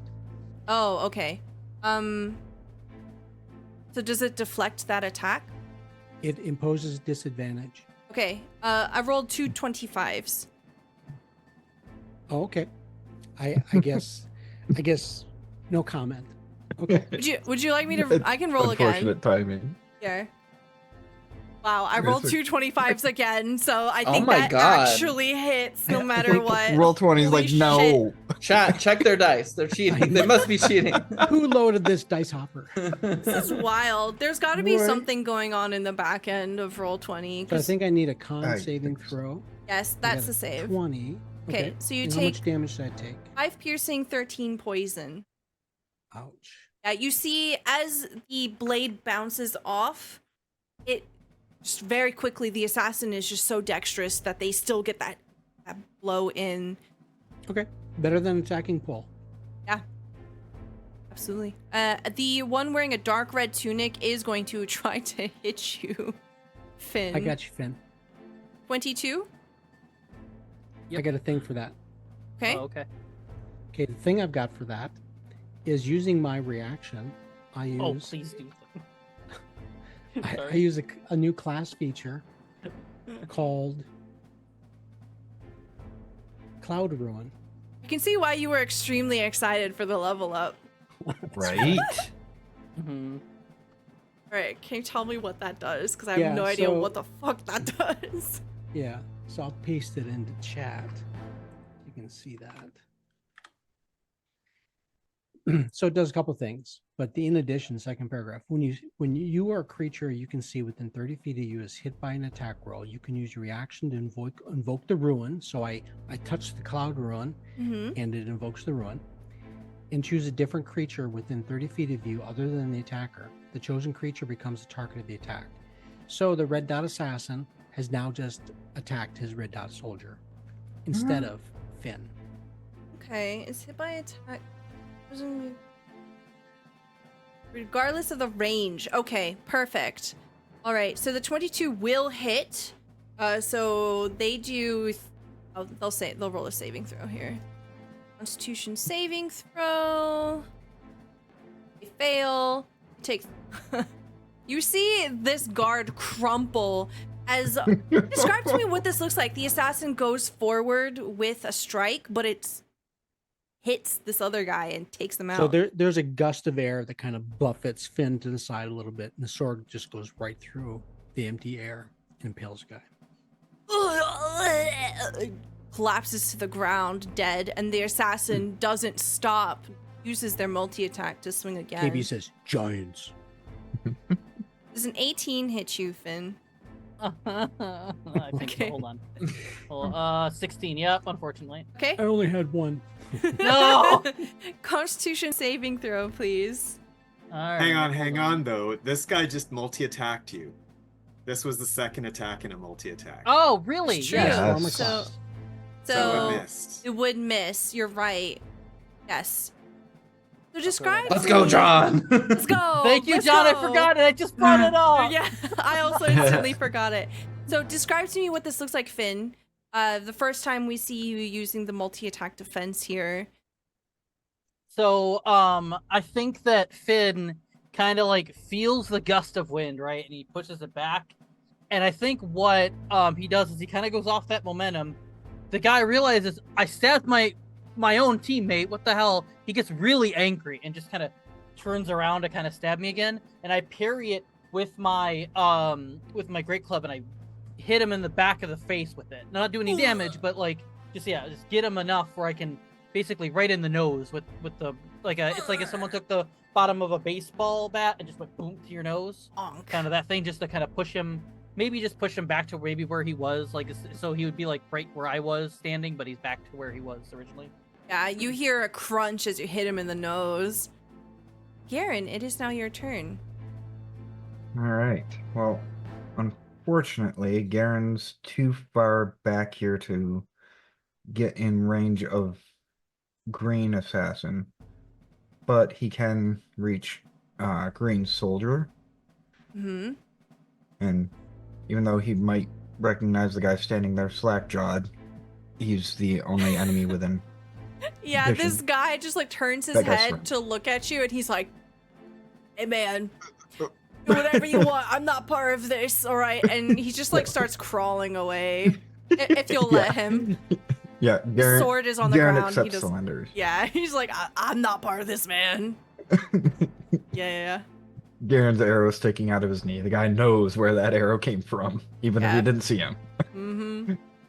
All right, so attack on Green, who's still Nope. staring up at KayBee, by the way. So, 20 or 29. That's Both a are hit. probably good. Yeah, All right. So, this is effectively No ones. from stealth. You yeah. get advantage. No ones. And yeah, also if it hits, it crits. So, Does damage break the confusion? I have to scroll so far up. No, Okay, no. Okay. it doesn't. Okay. Alright. Does your Nope. crit just double the piercing damage? Or does it double your sneak as well? Doubles all of it it. does sneak. Yeah, I'll roll damage. So 66 right? damage. Yeah. And then another 1d6 for. You know, piercer. you're good. Tell me He's what dead? this looks like. Yeah, he's super dead. Yeah, he's probably sitting there staring up at KayBee, and Garen can't get a look at his eye, sadly, so he can't get his signature, but he does still hit him right in the temple, and it just pierces completely through his skull, and he drops down. Yep. He's gone. Anything else for your turn? Garen's going to roll stealth again, so that anybody who might have seen him doesn't quite know for sure where he is. It's a nat 20, 34. Yeah. This guy, as he's Never see Garen crawling. again. Yeah, this guy, as he's crawling away, he's like, where did the guy go? Where did he go? There's gonna be stories of Garen in town now. Yeah. All I just right. think he hasn't used invisibility, and the guy thinks he's invisible. Cole, it is now your turn.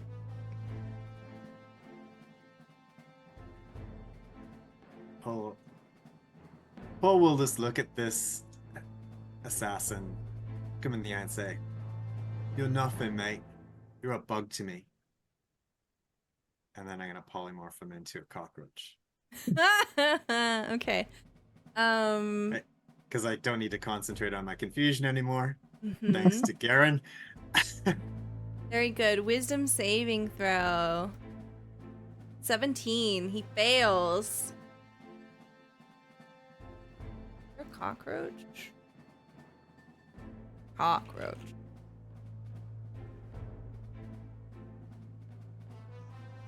Cockroach. I don't think there's a cockroach. Oh.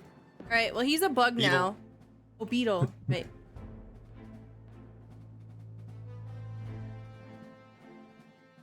Okay, this looks like a swarm of beetles, but don't worry about that. We'll Pew, pew, pew, pew, pew, pew, pew. Honk. Penny Sprinkle will go pick him up. Yeah. All right. Yup. Okay, he's a bug now. Your little fey companion picks it up. This is disgusting.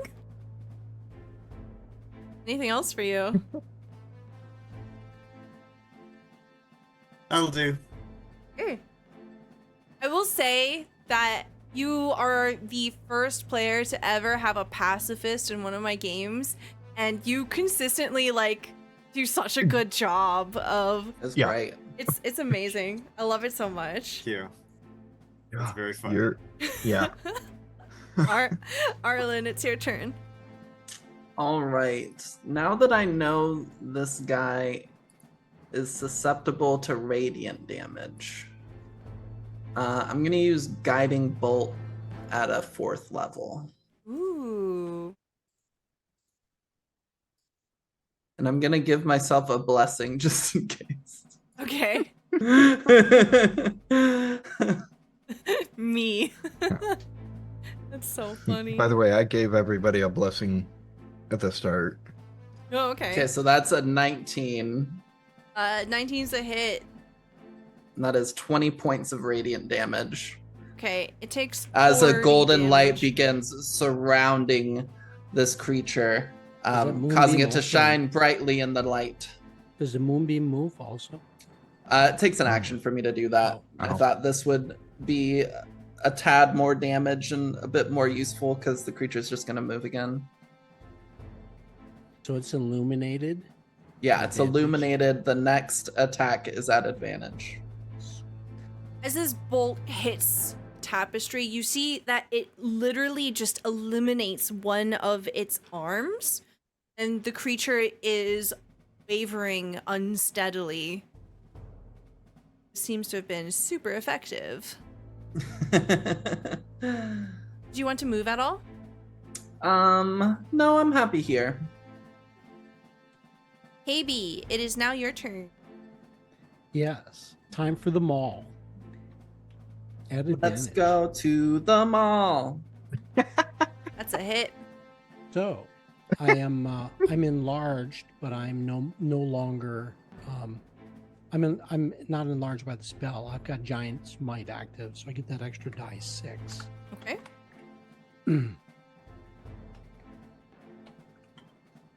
Also, I'm going to leverage a capability, another class feature called Fire Rune.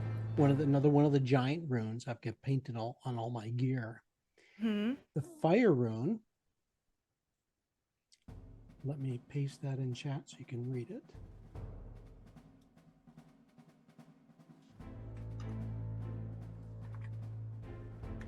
Basically, it lights them on fire.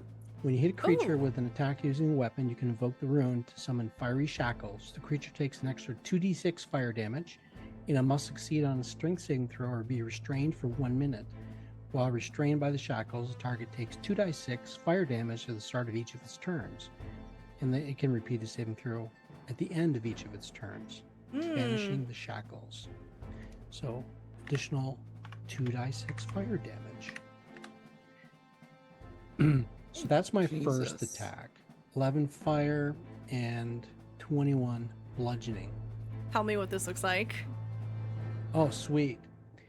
Yeah, so KayBee's eyes light up with the glow of fire as he swings his big maul down to clobber this floating carpet. There's a little bit of a sneer. Maybe it's a snicker. from Big KayBee as his hammer pummels into the ground. You see dust rising up everywhere. And presumably, does daylight come back out? Oh. No. You do All right, see. Garen's got you after this. You do see that as this creature crumples down from the blow, it begins to reduce in size and it actually reforms back into just a bracelet. Cool. KayBee's going to begin moving, go around the sunbeam. See if I can do that without tripping up. 2, 3, 4. I don't know if I'm moving correctly. That's fine. Yep. So I got 40 feet of movement, maybe more. And next up, second attack, I'm going to get the assassin. Okay. Goosh, goosh. Well, no, you're not as tall anymore. All right. So 22. That's a hit. And an extra D6 damage for 20. Okay. And then my last attack will be with the short sword. Swing your maul and it clobbers them in the side of their torso. Ugh. Actually, that D6 I only get that once per turn, so I don't get that. Okay, It's so 18 with plus the 2. maul, and then 15 plus 15. Okay. And then 30 the total. 9 from the short sword. Yes, thank you. Okay. Yep. 27 total. You hit them with the maul, ugh, and then you get them with the short sword. Ugh. Anything else? No, that's Nope. probably done. That's such a biggest turn. The veterans are all gone. Okay. Shadow Assassin's dead. Finn, it is now your turn. All that remains is a bug that Penny Sprinkles is holding and the other assassin. Yeah, Finn is in pain, and he's not very happy with the assassin getting in his shots. So, I know you're usually cool about this, so instead of using my great club, I'm going to use the short sword that I was given before we went underwater. Okay. And I want to stab him back for stabbing me. Don't forget about your hunter's mark. Don't forget your Oh, yeah. blessed as well, plus die 4 in attack rolls. Yeah. You want to move your hunter's Okay. mark? Yes. Okay. Okay, so I move my hunter's mark on them, and then That's your bonus. My bonus, and then with advantage on this one. Okay, so 20. Plus the D6 for Hunter's Mark. Yep. Nice. Okay. There we go. That's 13 damage. Mhm. You Oh, I guess I could- stab him in the gut. Ugh. And I pull out the sword, and I go for one more good swing with it. That's a hit. Hey. 9 And then hunter's mark. damage. Or is that only one? Sorry. It's only once. Every Okay, attack? ignore it. Mm-mm. No? It's only the first attack. Says whenever you hit with a weapon. Oh, yeah. Every time. Correct. Oh. Okay. Some Yay! additional Like 6 6 damage. stays again. Yeah, so that's Yeah. 15 damage. Get him again. Ugh. You want to move at all? Probably just move like over here. Okay. There's nowhere to really go to. It's now the assassin's turn. Boy, I wonder who they're going. Well, actually, it could be New York. We got a thing for that. We got it. The assassin is going to disengage and just start running. 5, 10, 20, 25, Ooh, attacks of 30. opportunity. No, it disengages. With a disengage. That's as far as It's he okay. gets. That's okay. We have somebody for that. Karen, Yep. it's your turn. Speaking of, Garen actually never knew there was 2 assassins. Yep. He thinks this is the guy he first fired at. So he is going to shoot at him. 21, Okay, that's a hit. and it hits, it crits. I'm gonna re-roll that 1. Don't have to. That's enough damage. He's dead. Yeah. Okay. What does that look like? All right. As he's running, I'd say he's just out of the corner of his eye, catches sight of Garen as he levels the bow, and Garen shoots, catches him right in the eye, and he spins as he falls to the ground. As he falls to the ground, you hear clapping. Arlen does a bow. You turn around and you see the captain of the Misery and Izzy both standing there. They look amused, looking down at the fallen bailiff and corrupt guards that have been crushed and burned and sliced up. Captain puts her hands on her hips and says, "Well now, that's certainly an interesting introduction. I don't believe we've met before." I don't believe so. Arlen Ruvalath, this is my crew. And you? Ruvalath. Ruvalath. I know that name.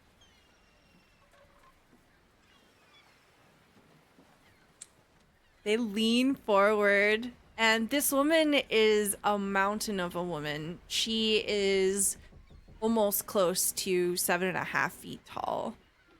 How tall are you, Arlen? Not that tall.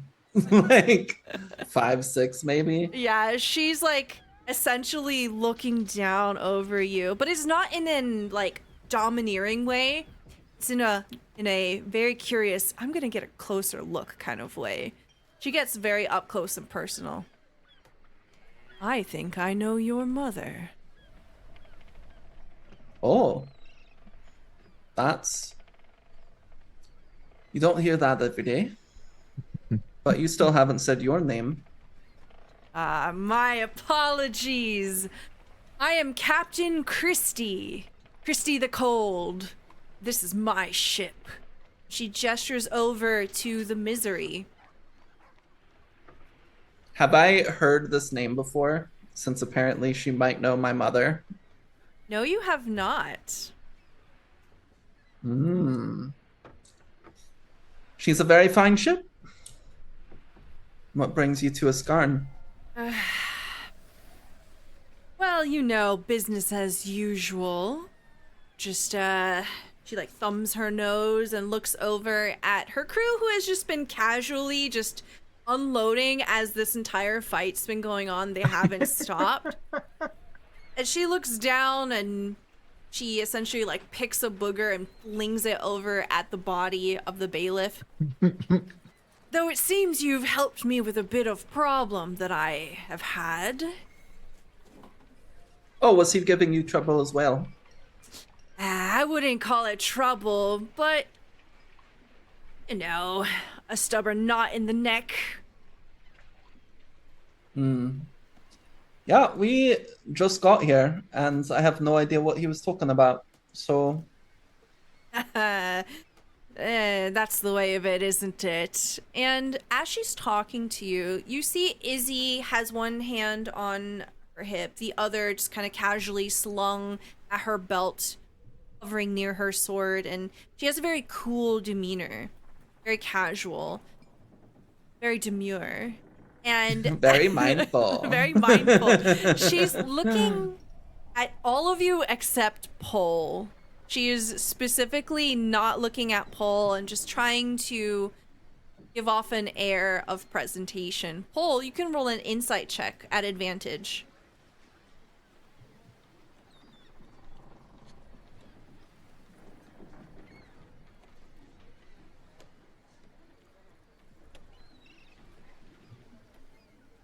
A 9. Okay. Up close and personal, you know for a fact this is Izzy. She blinks like Izzy. You haven't really seen her talk yet. You haven't heard her voice, but her quirks, her tells, you see them. And with a 9, you can tell that she is different now. She has developed maybe another face, another habit. It's It's just hard to read now. It's just been too long. She's a stranger, but a stranger you once knew. How are you reacting to this? I'm gonna continue to pretend that I don't know her after Arlen kind of pulled her stunt on the ship. So just not gonna look at her any differently than anything else. I'm actually gonna. He's actually sort of watching as Penny flies away with the cockroach over the ocean. Oh yeah, I forgot. Okay, yeah, so the polymorph lasts for an hour. Is she essentially just gonna go as far out as she can and just drop this guy in the ocean? Pretty much. Fantastic. If it's near sharks, so much the better. Fantastic. This guy is no Paul's longer a pacifist, problem. but Stella is not. No. Penny Spinkle is not. Yeah, Stella is not a pacifist. Penny's not a pacifist. It's fantastic. Listen, it's not Paul's problem anymore. Wonderful. It's a shame that it turned to night so quickly. Is there anything we can do about that? And Arlen's looking around. Garen, before Arlen even said that, he's still hiding, already pulling out the glove of time. And he quietly says the command words to change it back to day. Because he remembers the mess he created when he changed it. So he wants to not have that happen again. With a pop, it just turns immediately to day. Christy looks up. Arlen just has a big, like, knowing smile. That's better. Much But better. Maybe the world was undoing the last time you did that. We just hear some random person from town shouting, "Stop changing the time of day!" I See a need to bunch- sleep sometime. You see a bunch of just really confused birds. They don't know whether they should be going out or going to sleep. Yeah. You see, like, in the distance, shops are opening and closing. What the actual fuck is going on? Chrissy claps again. Well, you don't see that every day. Seems like we found people to have breakfast with. Don't you agree, Bruna? And Izzy gives a slight nod. Aye, Captain. Would you like me to go prepare a reservation? Yes, please do. Make sure there's enough seats for all of our new friends. And slowly, carefully, Bruna begins to step past the group and begin to head towards town. You might even catch a glimpse of Garen finishing cinching up his backpack and putting it back on. Yeah, she looks at you and she raises a brow, but she doesn't stop her stride. Garen just cocks an eyebrow at her too and stands up and rejoins the party. Well, the captain carefully steps between you and just begins looting the bailiff in front of all of you. This piece Arlen of shit. will move over and is gonna loot the bracelet. Okay. Oh, Garen's gonna inspect the assassins. Okay. I haven't played with the poison much, but I need to. I should be. It's painful. Okay.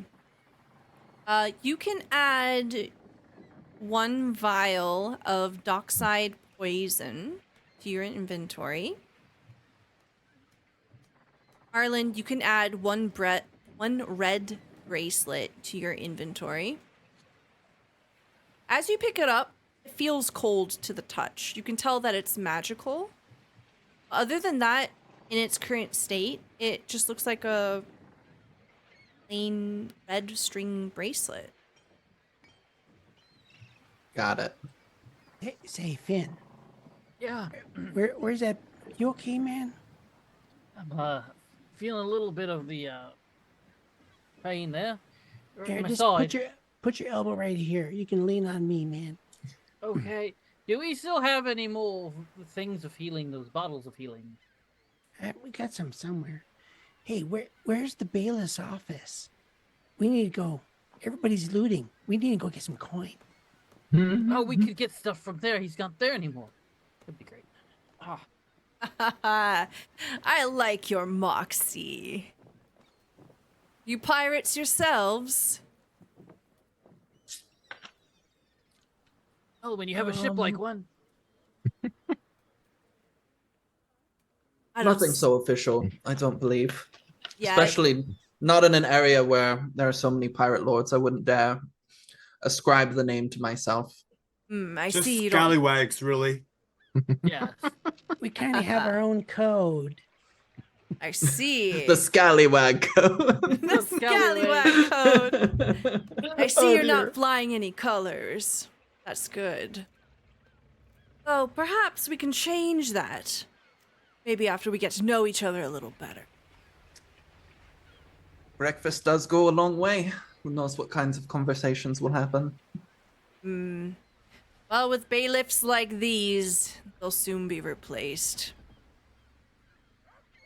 All Aye, right. hopefully with ones not so incompetent. Hopefully with ones that are not so nosy. All right. Well, I'm hungry. Would you like to join me, or do you plan on doing a bit of digging? The office is this building up here. That's where KB is going. He's following Yeah. Finn. Yeah. I I'll was gonna join say, you. Perhaps Finn's the others gonna- can join us Yeah, Finn- shortly. Finn Until will, you have to take care of the bodies here. Finn will Alright. want to go loot as well the bailiff center, but does give the does say that he wants to join the other captain for breakfast and such and get to know and all that. He's interested in it, but he wants to grab what he can grab now. Okay. Yeah, so essentially we'll have to decide. We're going to split the party. So Arlen and Finn are going with the captain. I think Finn's coming later. Okay. Yeah, I'm with KayBee. I think we're both looting. I don't know if anyone else is. Where's decided. Garen going? Garen Okay. was going to join them in the bailiff's office. Okay. And then Pole's Okay. going to deal with the bodies. Cole is going to speak with Dead on the bailiff. Ooh. Are you doing this while people are here, or are you waiting? No, I'm waiting. I'm saying we need to take care of these bodies first, and then I'll join you for breakfast. And then he's gonna start by moving the bailiff's body away from everybody, and then doing this behind a shed or whatever. Okay, I love it. All right. John, you're just so smart. Oh, you're so cool. That's such a good idea. Yeah. Right? Okay. Big brain. So, Captain slings an arm around Arlen, gets you nice and cozy and close, and begins to walk with you towards town. Says, business has been good these days. I make regular visits to Skarn, but I will admit, this is the first time I've seen you and your crew. We are very new. We recently stumbled across a large outcropping of undead attacking some fort over Ah. yonder, and she kind of points. So we happened to go learn some more information about it and close that hellhole permanently. I've So- heard about and then we that. came here. Ah, Firewatch Island. Yes. It's a pretty advantageous point. No.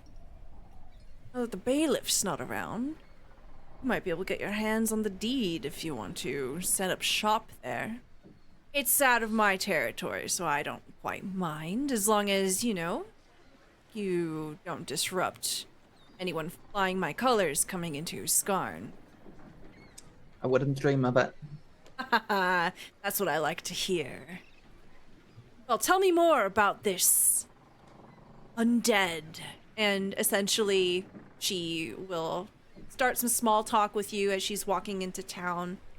How? And I'll spin up the story of how we conquered this undead horde and sealed the hole shut with something a bit more inventive than magic glue. Okay. Can I get an insight check from you? Of course. I would love to give you an insight check. 23. Okay, 23. You get the sense that Christy the Cold is a lot more cunning than she's letting off. She gives off the presence of someone who's larger than life, laughs deeply, passionate, impulsive. She's also asking very clever questions. The conversation goes in a direction where she's asking more personal questions staying in the lines of like adventuring and the work that you do and what you're interested in. She's trying to get to know who you are specifically. You get the sense that maybe she does know your mother. Mm-hmm.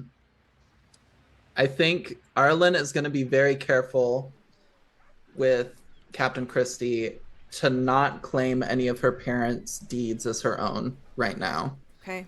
And as she talks about things that she has actually done, she's changing the narratives in small ways to exclude like geography and any kind of connection with Saltmarsh. Okay. She seems to receive this pretty well, especially with the 23. You get the sense that her interest in you is genuine. And she's also sizing you up, and she seems to like what she sees. You eventually Who wouldn't? Of course. You're literally made out of gold. Yeah. So the conversation goes very smoothly, very well. As that's happening, we see KayBee, Finn, and Garen looting this office. Go ahead and give me investigation checks.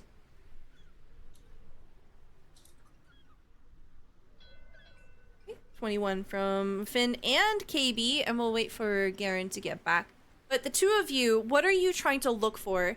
This office essentially has lockboxes, it has floor-to-ceiling bookshelves, it has a desk with locked drawers. What are you trying to get out of it? There's a lot of paperwork in here.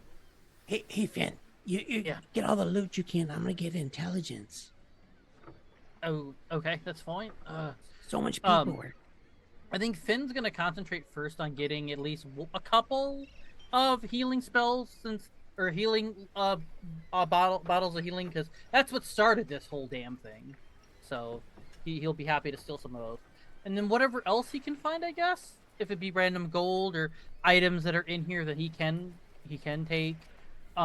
He's gonna take as much as he can for both personal use, and then maybe we can try and sell it once we get back to Saltmarsh, something like that. Okay. With a 21 investigation, you're able to pry open one of these safe boxes, and you find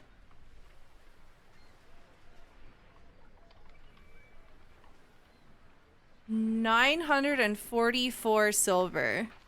Damn. Okay. That's Gold? almost 100 gold. You said gold, Finn? Silver. Mm-hmm. So it's silver.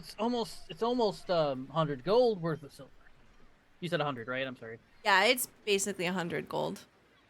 100 gold, basically in silver. So while Finn is looking at trying to get coin and loot and treasure and potions, I think he was looking for potions predominantly. That's why he came here previously, is to buy potions. Yeah. So in another drawer, you find a couple of different potions. You find a potion of cure poison, find a potion of cure disease, and you find 2 health potions.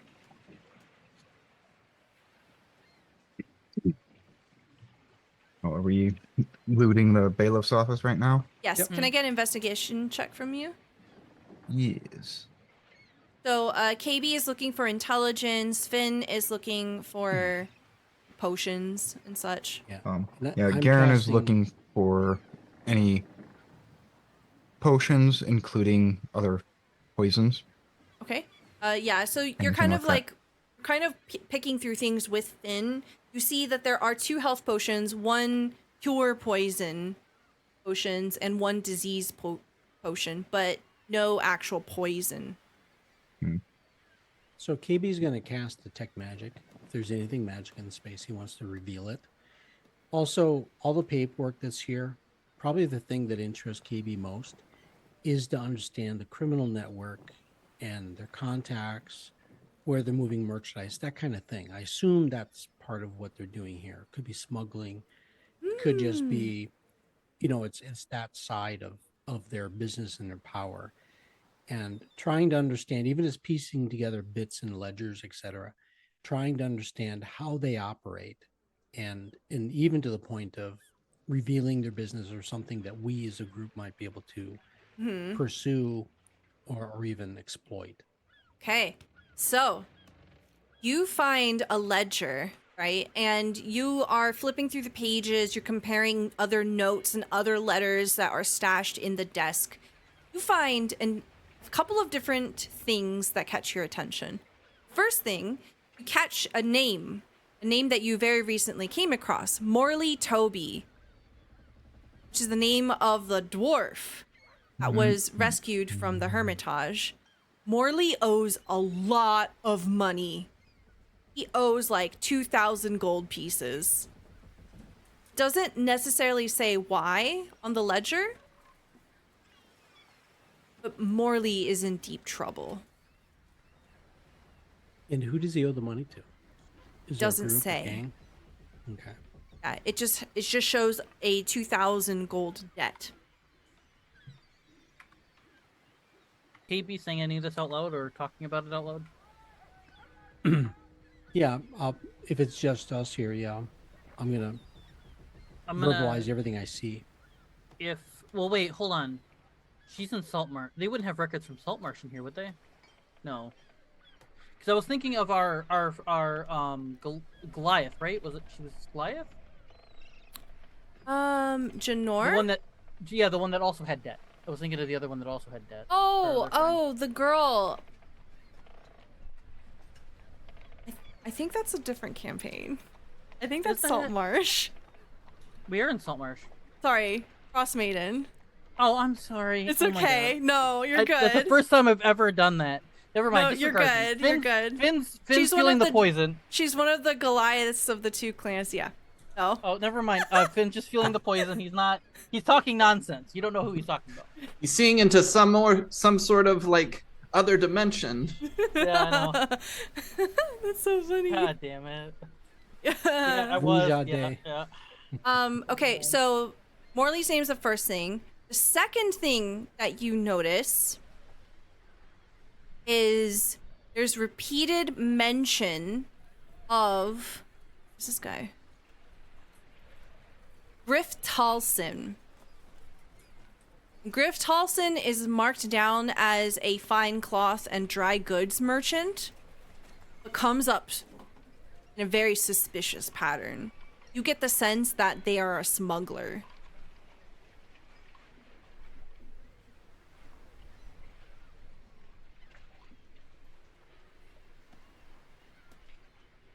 Cool. Share this, collect materials, collect ledgers. Great. I thought I heard something about him being like some kind of deputy also. Up at Saltmarsh or? Here in Uskar.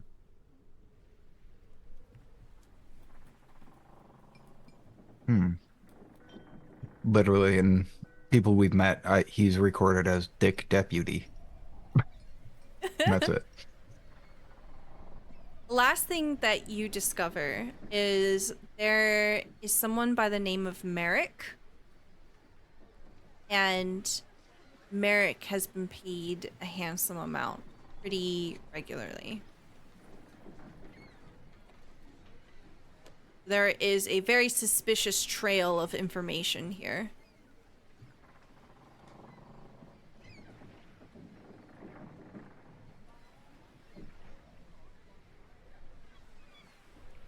You can also take the ledgers if you want. Oh, absolutely. Okay.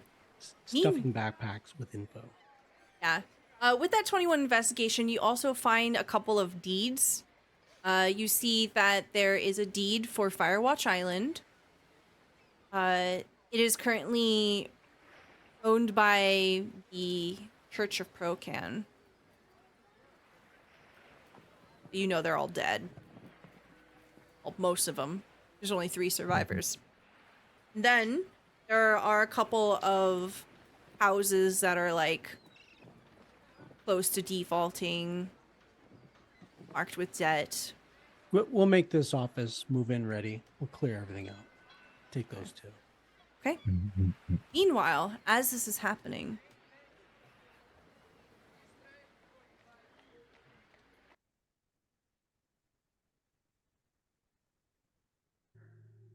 you pull the body of the bailiff into a shadowy and private place you can here on the docks. No one bats an eye. They all saw the captain literally empty out his pockets, just pulling. He's like half clothed now. They don't care anymore. He's just a corpse. They don't pay attention to you. What does this look like as you cast Speak with Dead? So he gets very close to the face of the corpse, opens the mouth a little bit, and opens the eyes, slaps the face, both cheeks. Can't go yet. You have more things you gotta tell me. Unnatural life, or something like it. Poor facsimile of life force spools into the corpse, and the eyes begin to glow. Magic sustains it. You know it is a very temporary magic. You can ask 5 questions.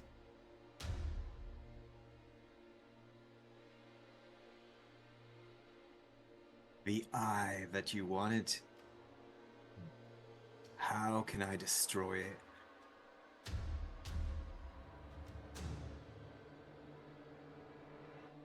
I don't know.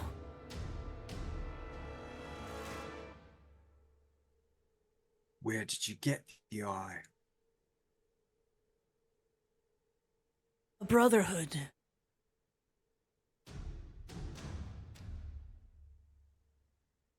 Tell me which brotherhood that is. Scarlet Brotherhood.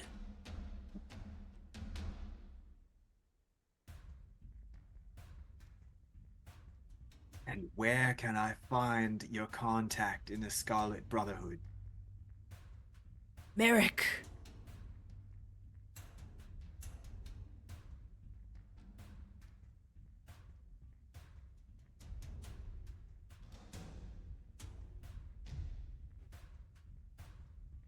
When were you next to meet Merrick? Tonight. And with that, he exhales and crumples, lifeless once again. All right.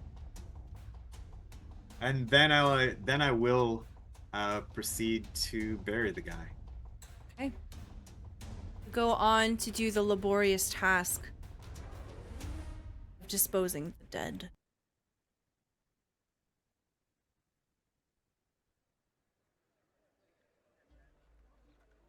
Arlen, you sit down at the Fog and Frog with Kirsty, and you can see that great accommodation is going on for her. There's a scene as soon as she enters. People recognize her immediately, and you are getting royalty treatment here.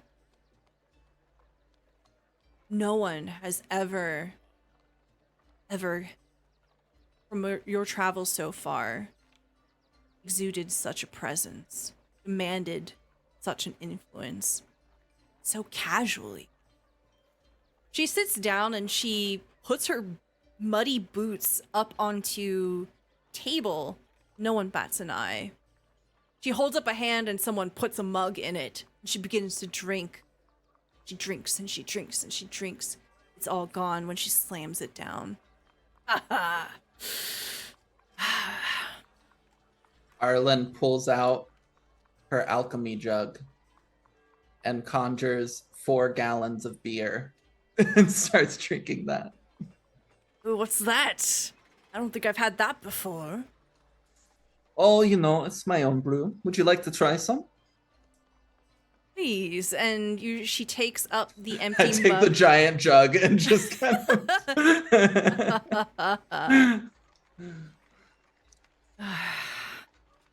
Well, you are quite resourceful, aren't you? I do try. Hmm. So how long have you been in this business? It's tough to say. The years start to bleed together. But I will say, something is on my mind. Hmm? Olin. Your mother. Aye. She was a cleric, wasn't she? She was. Yes. Fairly accomplished, but retired quite a long time ago. Yes. Long time ago. Almost feels like a lifetime. My lifetime, to be exact. Is that so? Are you why she retired? Not exactly why. I was born shortly after the retirement period began. My parents had just made enough. Figured there was no point in risking a life of adventure if they could just live off the gold they'd earned comfortably for the rest of their lives. Yes. About that gold. And she begins to lean forward. Yes, Lucky. Yes. Just like that. Pouncing across the table. No, I'm kidding. She leans forward. She puts the cup down very carefully. Mother owed me something. Oh. So it wasn't a pleasant relationship you had with my mother. Oh, it was quite pleasant. It's just a matter of unfinished business. I see. And what sort of business was that? Well, I'll spare you the details. Please, I would love to hear the details. She leans back and she says, "This is going to be one hell of a story." She begins to tell you. Take another drink of my jug. Yeah, she begins to tell you of a time. Sorry, my cat's so distracted. I didn't want him to fall. Tells you of a time where she fought side by side with Christy out on the ocean. They fought something called an aboleth. And that is where we're going to end our session for tonight. What's an aboleth? Well, you have to tune in next time to get more information about that. Oh, wow. I know what an aboleth is. You got a But gold Arlen star. maybe doesn't. Well, thank you so much, everyone, for joining us. Thank you so much for the raids. Thank you so much for the subscriptions and the card draws and all of the support. Thank you, thank you, thank you. We're going to go around and do some outros. And please tell me who you are, where we can find you, and what your favorite part of today's episode was. And we'll start with Emma. Hi, it's me, Emma, also known as Emma Panada. You can find me wherever. But I also make a game called All the Witches. You can find information about that at allthewitches_ on twitter.com. But I haven't really been active on Twitter. So instead, you can go to the All the Witches Kickstarter page and look at the update section there to see what's going on with the project, how things are going, some fun little art, and all of that stuff. My favorite part of the session, God, it's gotta be Zombie making a joke about KayBee becoming a Power Ranger on the ship, and then when we're actually in combat, KayBee going like full Power Ranger. Incredible. Iconic. Loved it. Big fan. Fantastic. I've dropped a link to the All the Witches link tree there in the chat, so please check that out. We'll hop on over to GeekDice. Hey, folks, I'm GeekDice. You can find me on Twitter. Yeah, a lot of fun tonight. You know, I guess my favorite thing is kind of manifest by everybody in the party. And what that is really is the confidence. I think we're at a world of difference from where we started. You know, Arlen, you know, maybe you could say that she's been faking it until you make it. I think in a lot of ways Arlen has really made it. You know, I'm convinced, not just KayBee, I'm convinced. You know, Pole, he's got it down, like you called out. As a pacifist, he always has something. He pulls a rabbit out of the hat. So it's always very impressive, and it's strategic. It's just amazing. And then other teammates, they just trudge right in. Total confidence, fearless in combat, sure of getting the shot, or sure to stand on the line and take those hits. It's amazing. It's tremendous. Applause. Thank you very much. Tim. Hi. So honestly, I'm gonna have to follow up with Geek Dice there. That my favorite moment was definitely Pole getting massive work done with his crowd control in this fight.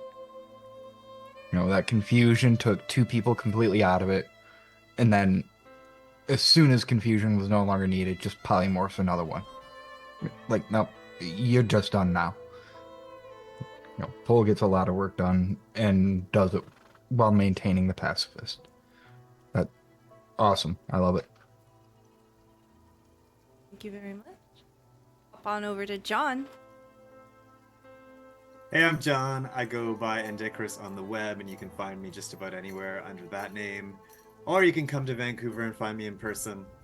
In any case, I'd be happy to talk to you or see you.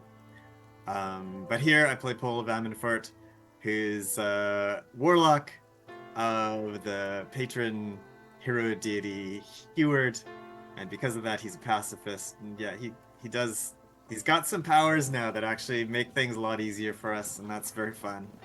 And I think my favorite moment was sort of a combination of the powers of Pole and KayBee that Finn really brought out, Zombie really brought out anyways, that this one guy, he stood there round after round doing absolutely nothing but staring at KayBee as he got big and walked over top of him and then popped into another place, and then bam, he got shot dead in one hit by Garen. I was like, we full teamed this guy. It was, yeah, he had no hope.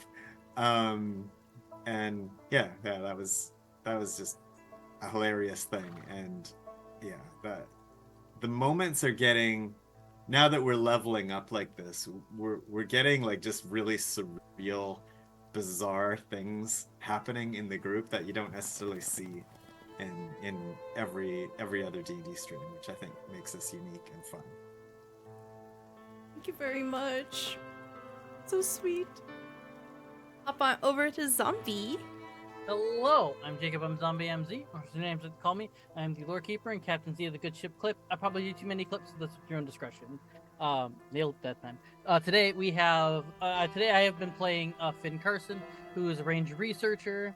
Yeah, he's having a time. Hopefully he'll down one of those healing spells and he'll be good to go. You can find me on Twitter at ZombieFighter89. If you go there, there's a pinned tweet. There's a Google Doc sheet full of all kinds of fun stuff that I do. I am a video editor by trade, so it is sort of my like hobby slash, you know, I kind of want to do it for a living and hopefully can one day. So if you go there, you like all the work I do, maybe you know someone who could hire, who needs editing work, whatever. I'm negotiable. Let's go do some business. And in that Google Doc, you'll see all the different works I've done, highlights, video edits, clip work, including every single time we do a game here. On the Patreon side of things, I'm always doing some kind of promo video for it and stuff to keep my skills sharpened. Favorite part, I feel like, so I was trying to come up with another one because Emma took the first one, and 10-year-old me is like, if you don't say Power Rangers, I'm upset at you. I'm so sorry. It's okay. It's fine. It's fine. So 10-year-old me says his favorite part is Power Rangers. Or 8-year-old, whatever the case. The other part of me, because this fits with my style, right? The whole whole dragging the person out of the way, no one sees what he's doing, and the undead conjuring, right? So anytime you gotta deal with zombies or undead, I'm always interested in. I did find it funny how basically 3 of the 5 were basically the same answer. It was kind of funny. But yeah, no, that's and then just like, as kind of echoing what everybody else says, as a unit, I think out of any battle we've done, honestly, I think this is the most cohesive we've ever been. Maybe aside from down in the water, we were kind of cool, especially with the giant sun. But like, I feel like working together as a group, everyone's like, the confusion spell hit, just could not get that undone, and then we were swinging and Garen doing his typical like one-hit kill stuff. Just everything's been working really well, and this has been really cool. I've really, really enjoyed. As this is my first really long, like year-long campaign, and it's just really fun to kind of, going off what GeekDice said, where we started and where we are now is just really, really fun. Thank you very much. As a hasty little teaser, see the scene slowly fade from black to the busy streets of Uskarn. Well, you are making your way back towards the tavern, and as you pass by an alleyway, a hand shoots out and grabs your elbow. Izzy pulls you into the alleyway, out of sight. What are you doing here?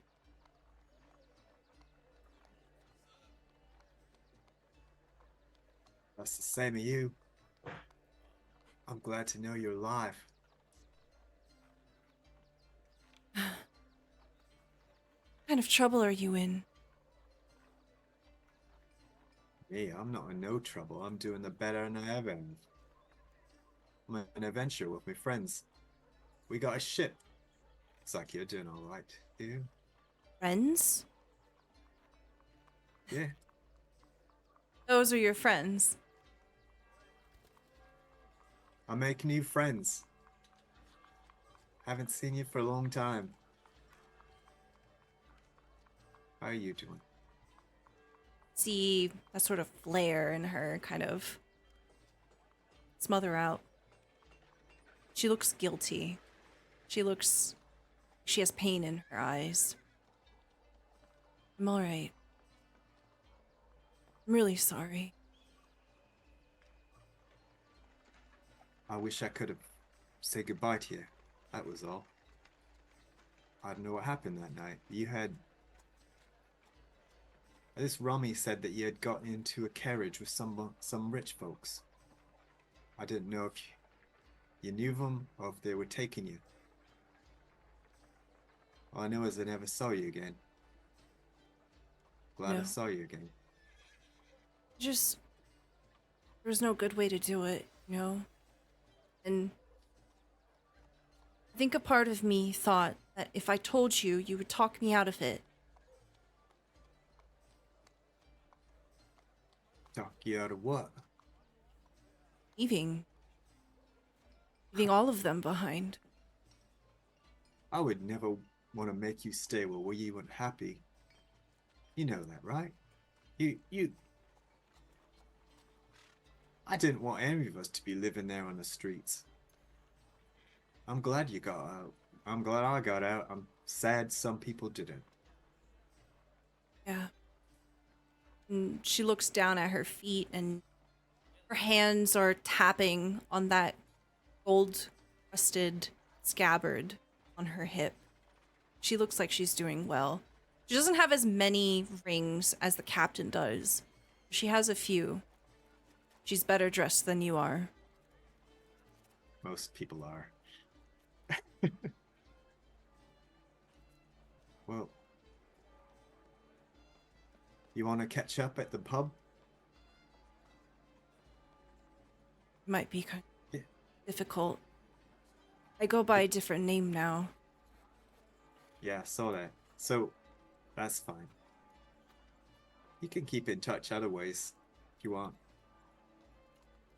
We could send letters. She doesn't smile. She keeps staring at the ground. I know I left you behind. And I know I did you wrong.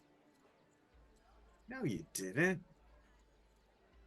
You got out. It's good.